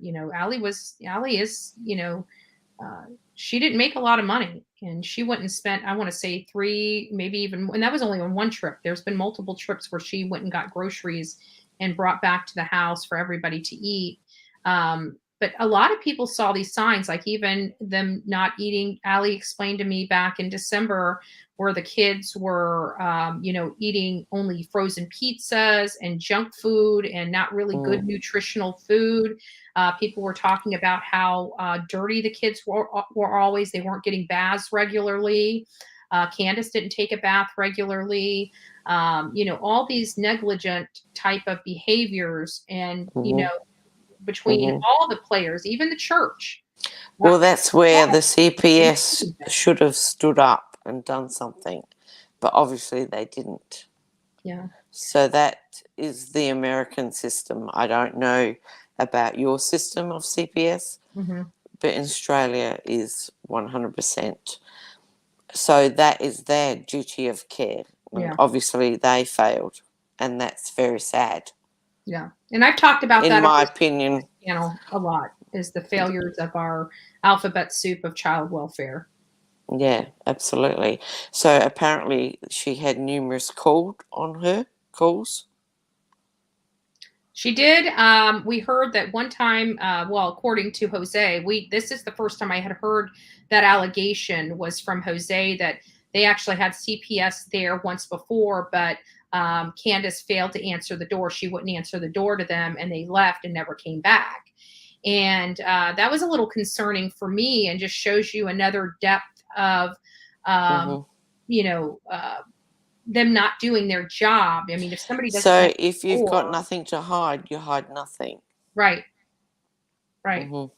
And then Dudley also said in his interview with us that the day before, we all knew, at least according to Candace's statement to law enforcement at the beginning, that the boys were left at home to clean the house, for, CPS coming the next day. And that day before, the day that Dudley had gotten fired, which was that Monday, she disappeared on a Tuesday, and CPS was supposed to come on a Wednesday. Don was acting very strange when he came into work. Don was actually sitting in a tub, like laying in a tub that was empty. It wasn't. I don't even think the plumbing was hooked up yet. What, you mean a Tub, bathtub? he was sulking. He was sulking, and I'm wondering then if he thought his children were going to be taken on Wednesday when CPS came, because they had set up the appointment. A tub. What is it? Is that a bathtub? Yeah, a bathtub. Yes. So He he's was at one of laying his in a job sites, bathtub. soaking in a bathtub, just laying there. And Dudley described him as being never seeing him in this state before. Like he was just, and it also made Dudley think that Summer had something may have happened to Summer before they said it happened, because of the way Don was acting. And I thought maybe it was because CPS was coming, and he kind of knew that the ending result was going to be his children were going to be taken away from him. So who called the CPS? Do you know that? I don't know who called the CPS. I think CPS was involved because of one of the altercations. I think it just became so glaring that something was going on at that house. I don't know if somebody called CPS. It could have been somebody that actually did stand up and say something, and finally, you call them and say, look, there's just things going on in this house. We don't know, because that has never been brought forth how CPS got involved this last time with them, other than they were coming to the house to do a home inspection. But there were numerous times, apparently. Yeah, they were but called. We never heard about the numerous times. We only heard about this one. We only heard about the one. And would have Robin have phoned this CPS at all, or not? You know what? I just don't think it was Robin, which is sad. It should have been Robin. Robin seems like a good, wholesome woman that takes care of her kid. She lives in a beautiful home. She's well-mannered, well taken care of, and she takes care of her family and her daughter. And so it should have been somebody like that. But this is what I'm saying. Yeah. And everyone expects Jose to have called. Yeah. But there we have this beautiful lady at the church who maybe didn't call. Yeah. And I did say, even the church, when I asked you about the, said, how do you feel about somebody, all these people being involved in this family, and not one person really standing up and calling, CPS in, to check on this family, including the church. You would think that church would have had a duty to protect those children as well, especially with them being parishioners and, going to Absolutely. I agree.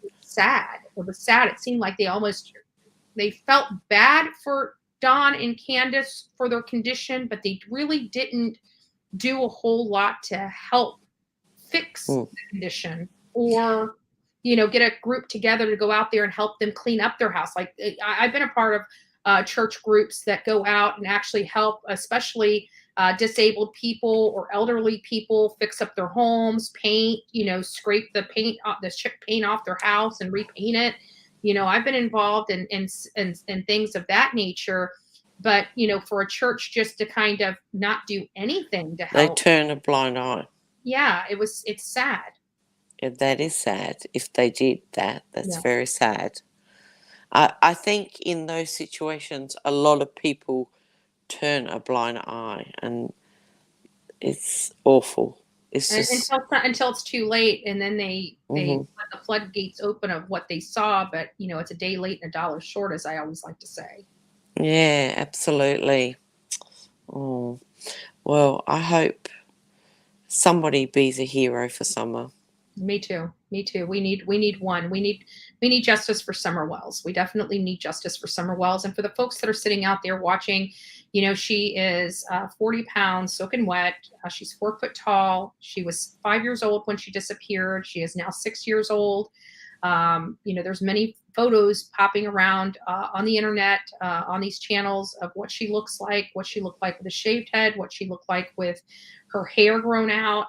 If anybody has any information related to the whereabouts of Summer Utah Moon Wells, is asked to please call 1-800-TBI-FIND. Yeah, absolutely. And us little peoples down under, we care about Summer. Absolutely. And we're following along and we're all listening and we're all watching. And yeah, 5 hours of my life yesterday, I watched Jose, and I do believe a lot of what he says. I mean, don't misunderstand. I I felt do believe a for lot him. of what he said. Yeah, and it just throws something else into the mix. Yeah. And I hope it gives answers. That's all I think. Yeah. If someone comes forward, whether he's been through whatever he's been through and wherever he's been, he's brought something to the table about Summer, and I felt that he explained Summer more than anyone has. Mm-hmm. And I thought that was amazing. And I think Justin did a great job on that. Justin and ICU did an amazing job. I'm very proud. And I haven't listened to Justin before, and that's the first time. And I congratulate him on that. It was amazing. And apparently it took a long time to find him. Yeah. And kudos to that. Yes. Actually, he hasn't been on YouTube very long. He was on other panels, as talking to other panels, and he was able to finally build his own channel, and very proud of him. He was a very nice, I tell you, I had a great time with him in Tennessee. I really did. He came out to Tennessee with our team, and he was just a breath of fresh air. He was really, really nice. I really haven't talked to him much since that trip, but I'm very proud of him, very proud of his accomplishments, and kudos to him. He did an excellent job. Yeah. Again, I just have, and to be honest with you, Jose corroborated a lot of what I was saying at the beginning of this case when we started going out there in December. He corroborated an awful lot. So it's not like I'm condemning him or condemning what he's saying. It's just some of the things that contradict himself. Well, of course. It does call into question, because people that don't know the information, that haven't been out there, when they start hearing these contradictions, they will start thinking everything he's saying. Questioning. Yeah, of course. That's the that's normal, isn't it? Yeah. Yeah, and I hope Chris McDonough. Yeah, McDonough. Mm-hmm. Picks him up and has a chat to him, because that would be a great thing.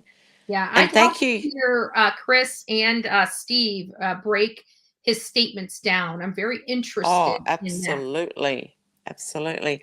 And thank you for everyone in the chat, and the lovely lady. A secret in down I under. am Team Summer. Thank you. I am Team Summer. I'm just seeing your comments. Thank you so much for your support. Love you guys. Thank you. And we're always watching from down under. Love you. We appreciate it. We appreciate the love and support. God bless. Big kisses. Big kisses to you too. Thank you so much. You take care. You too. Thanks. All the best. Bye. So that was Vivi. I'm so happy to have her on. And what a perspective from what people overseas are watching when they are following this case. Very enlightening there. And, not all of us agree 100%, but at the end of the day, what we do agree on is we hope justice for Summer. We pray for justice for Summer, and we're all fighting justice for Summer. We want justice for Summer Wells. Her name, her person, her being matters. It matters. She matters across the globe, folks, across the globe. So this is huge. This is huge. And while we're picking apart, Jose, and again, I just want to put this disclaimer out. I believe what a lot of Jose said. He corroborated a lot of information that we obtained going to Kingsport and the Rogersville area for our 2 trips in December and in January. So, it's not that we don't like that. It's just that because we went out there and not everybody had the ability to go out there and find out the information that we were able to find out. When he starts contradicting himself or starts, making himself to be the hero in this whole thing, it makes people doubt all the statement that he's saying as untrue, even though he's being truthful in the majority of what he's saying. So I just would like people to, when things are contradicting and don't make sense, clarify that for the public. It's important because people don't know what's true and what's fiction when it comes to the story. People didn't have the opportunity to go to the property. They didn't have the opportunity to question people that were in and around the wells. We were fortunate enough, we had the opportunity to do that, and we jumped all over it.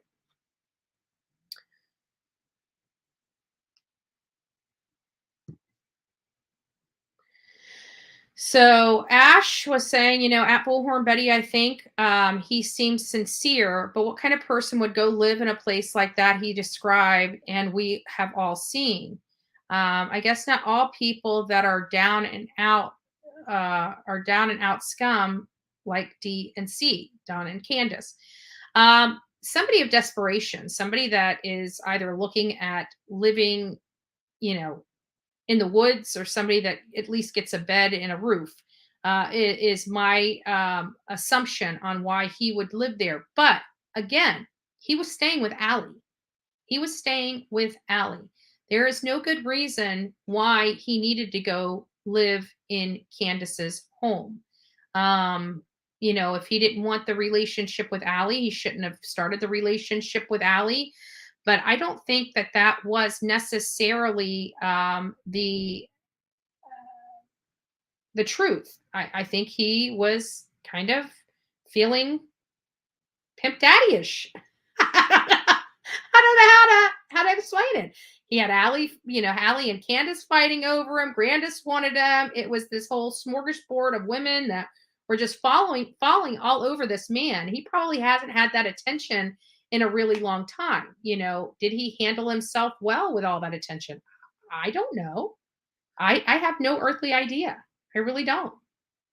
But what I can tell you is there were things that, that just don't make sense, that I really believe happened. Yes, they were on the record for their interview with us. There were, I think, 4 or 5 people out in front of their home. It was Marissa, Olivia, me, and Jonathan that were out there recording and having conversations. Some of the conversations were a little hard because they were all talking over each other. But there were some, but every single phone got a different angle of that conversation. So yes, it was recorded. We do have that. I have my recording. And actually, we have part of that recording on Chronicle Olivia's page. That was one of the first videos that she did air on her page, where you could actually hear it. And, everybody knew that these children were being fed alcohol. We recently found out through Dudley that why can't I think of his name? It's not Wyatt. It's not Waylon. It's Josie was smoking pot with his dad at the age of 14. So that was new information that we did not know about at the time, but was confirmed through other sources that was happening and taking place. So let me find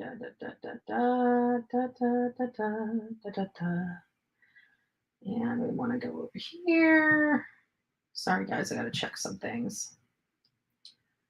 We've been on so long. I'm never on this long, but I mean, we're having such a great discussion. I just don't want to let it go just yet. because we're having such great discussions about what's going on here in the house and whatnot. So we just want to make sure that we keep it PG and keep moving. So at any rate, let's see where we're at. I'm still going through. I saw somebody did a super chat or super sticker. I just haven't gotten to it yet. I believe that he was. So I'm still going through all these guys. I'm really behind comments, so I do apologize. But we did kind of go on some tangents. If anybody else wants to come up and just, express how they feel, about Jose's interview. I'm curious to hear everybody's opinion about it. Did they believe him? Did they not believe him? What did they find odd? What did they find believable? What did they felt was contradicting himself? What they felt was not contradicting himself? Any of you guys that had, got to watch it, please come up and let me know how you felt.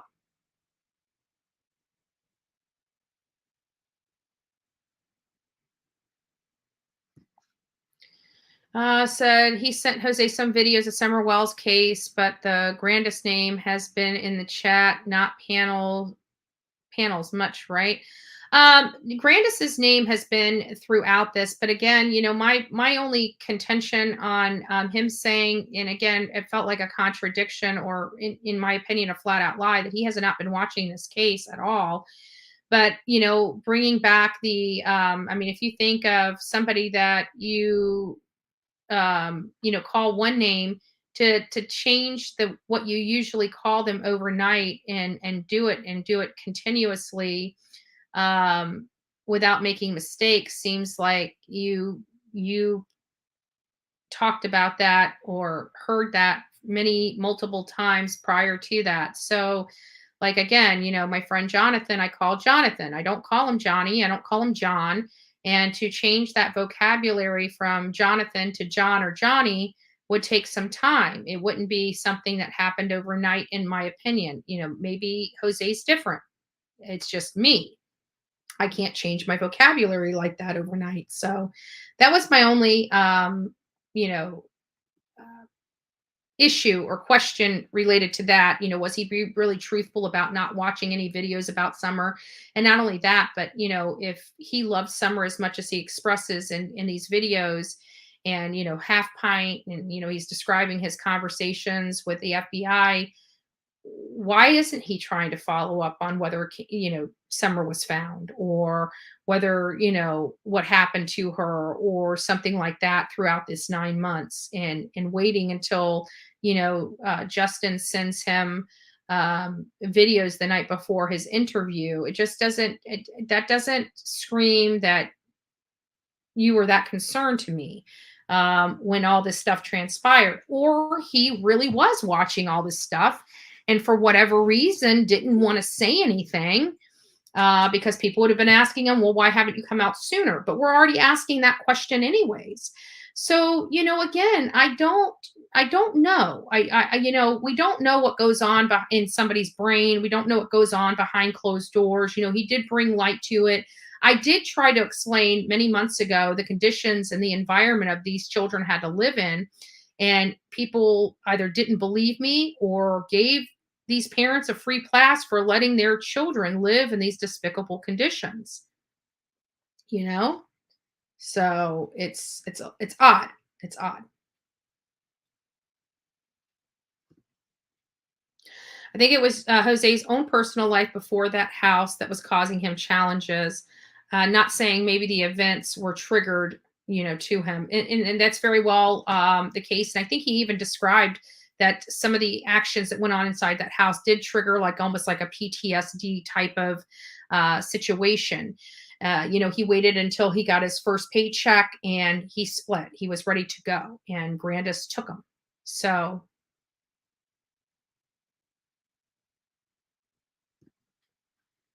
no, I don't either. I agree. And that's his MO. That's BK's MO. He's done it to me. He's done it to my friends. Anybody, he is the strong arm muscle for criminals, in my opinion. And, you know, whatever side of the coin you're on, you know, I hope one day he changes his motives of these cases and starts getting on the right side of these cases and really is trying to seek justice for the child and not justice for the criminals in the case. I think he would really have, you know, be on the right side. You know, he talks about God and all these other things.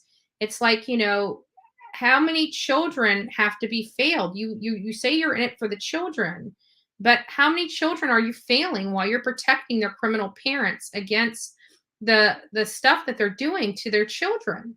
And do I think Benny's bad? No, I don't. I think he's misguided and misdirected.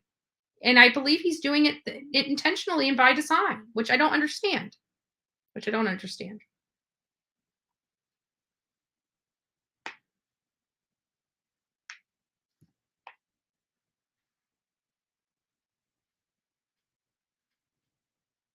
Oh. But he wasn't calling, if you recall, in this, Justin was calling him and getting you could hear the voicemail, and it was a cell phone voicemail. You could hear it. You could hear a portion of that cell phone voicemail. So I don't think that there's any validity in Jose being in jail or in prison. I don't think there's any validity to that.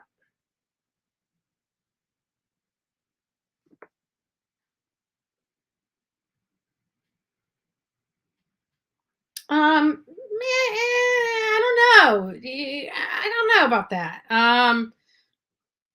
BK seemed pretty upset that Jose's out here speaking. I have to say that.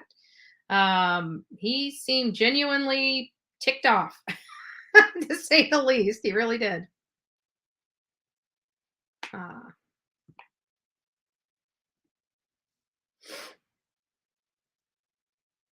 Yeah.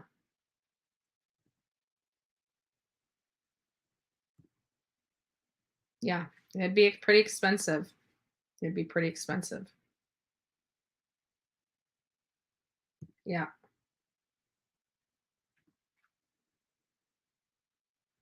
Yeah, and that's another thing. They have little things on them that prevent, because you know, somebody would call and you three-way them to somebody else, and somehow they have a way to trigger when you're three-waying another person in and stuff like that. So I don't know.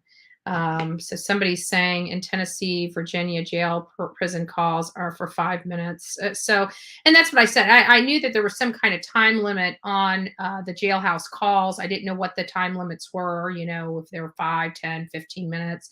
But it's definitely not something that could go on for 5 hours, you know, and he only hung up a couple times. It just isn't like that. And it was on a cell phone.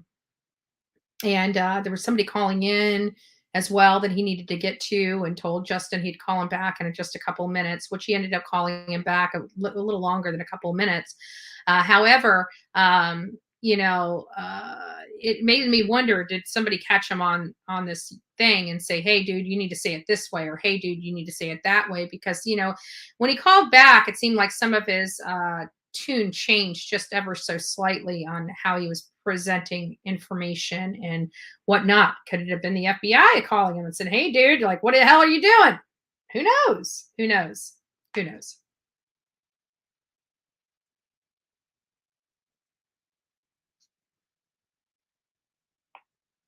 Yeah.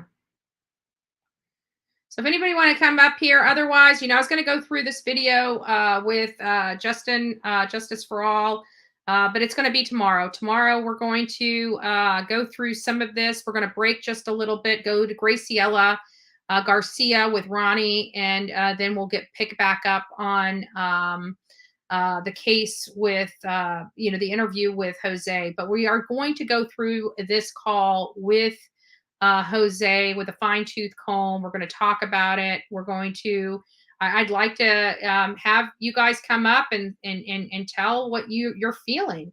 You know, this is a big matter. This is a big case. You know, we're very happy that Jose, his interview was brought to us.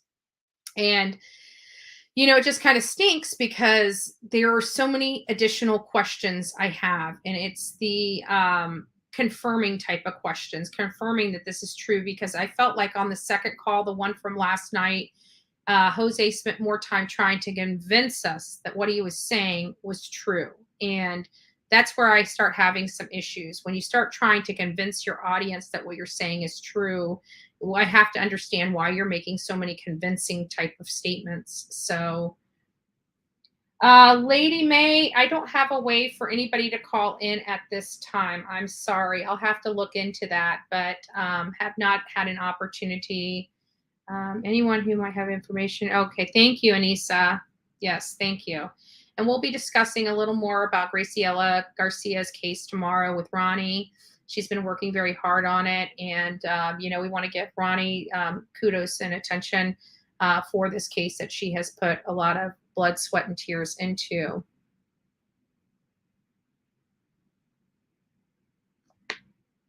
So Tracy Day, we're getting close to justice.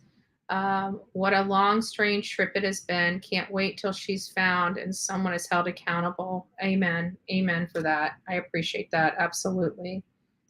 Absolutely.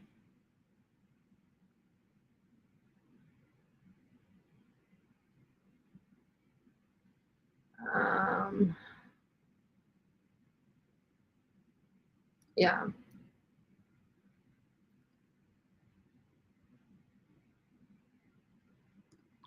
Where was your question? Lady May, if you'd like to repost your question, I'm down here. Sorry, I just went ahead and scrolled past all the questions. I was so far behind, and we're already at 3 hours and 30 minutes. So if you want to repost your question, I'm down at the bottom of the chat. I will be looking for it.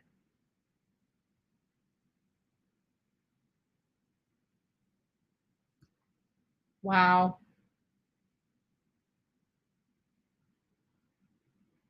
That's sad. That's sad.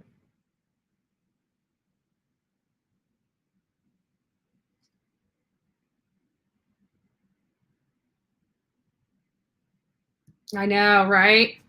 Never really go this long. Well, do you remember there was days that I used to do 8-hour lives? Didn't you? Okay, let's see what you said. Didn't you say at the beginning Ellie was under investigation in Hawkins? Law enforcement's not under investigation that I'm aware of in Hawkins. I was discussing that they had law enforcement had come out and basically said that Candace and Don, they told us that there's no possibility of an abduction, however people want to take that statement or not. And then they start doing these private searches with law enforcement in and around the Wells home. And then Ronnie Lawson comes out and says that the Candace and Don are no longer cooperating and have lawyered up. So they are signaling that they believe foul play is involved and that Don and Candace are involved. That's what I'm seeing when I see these statements and these actions coming out by law enforcement. But I don't recall ever saying that law enforcement was under investigation. I don't know anything about that.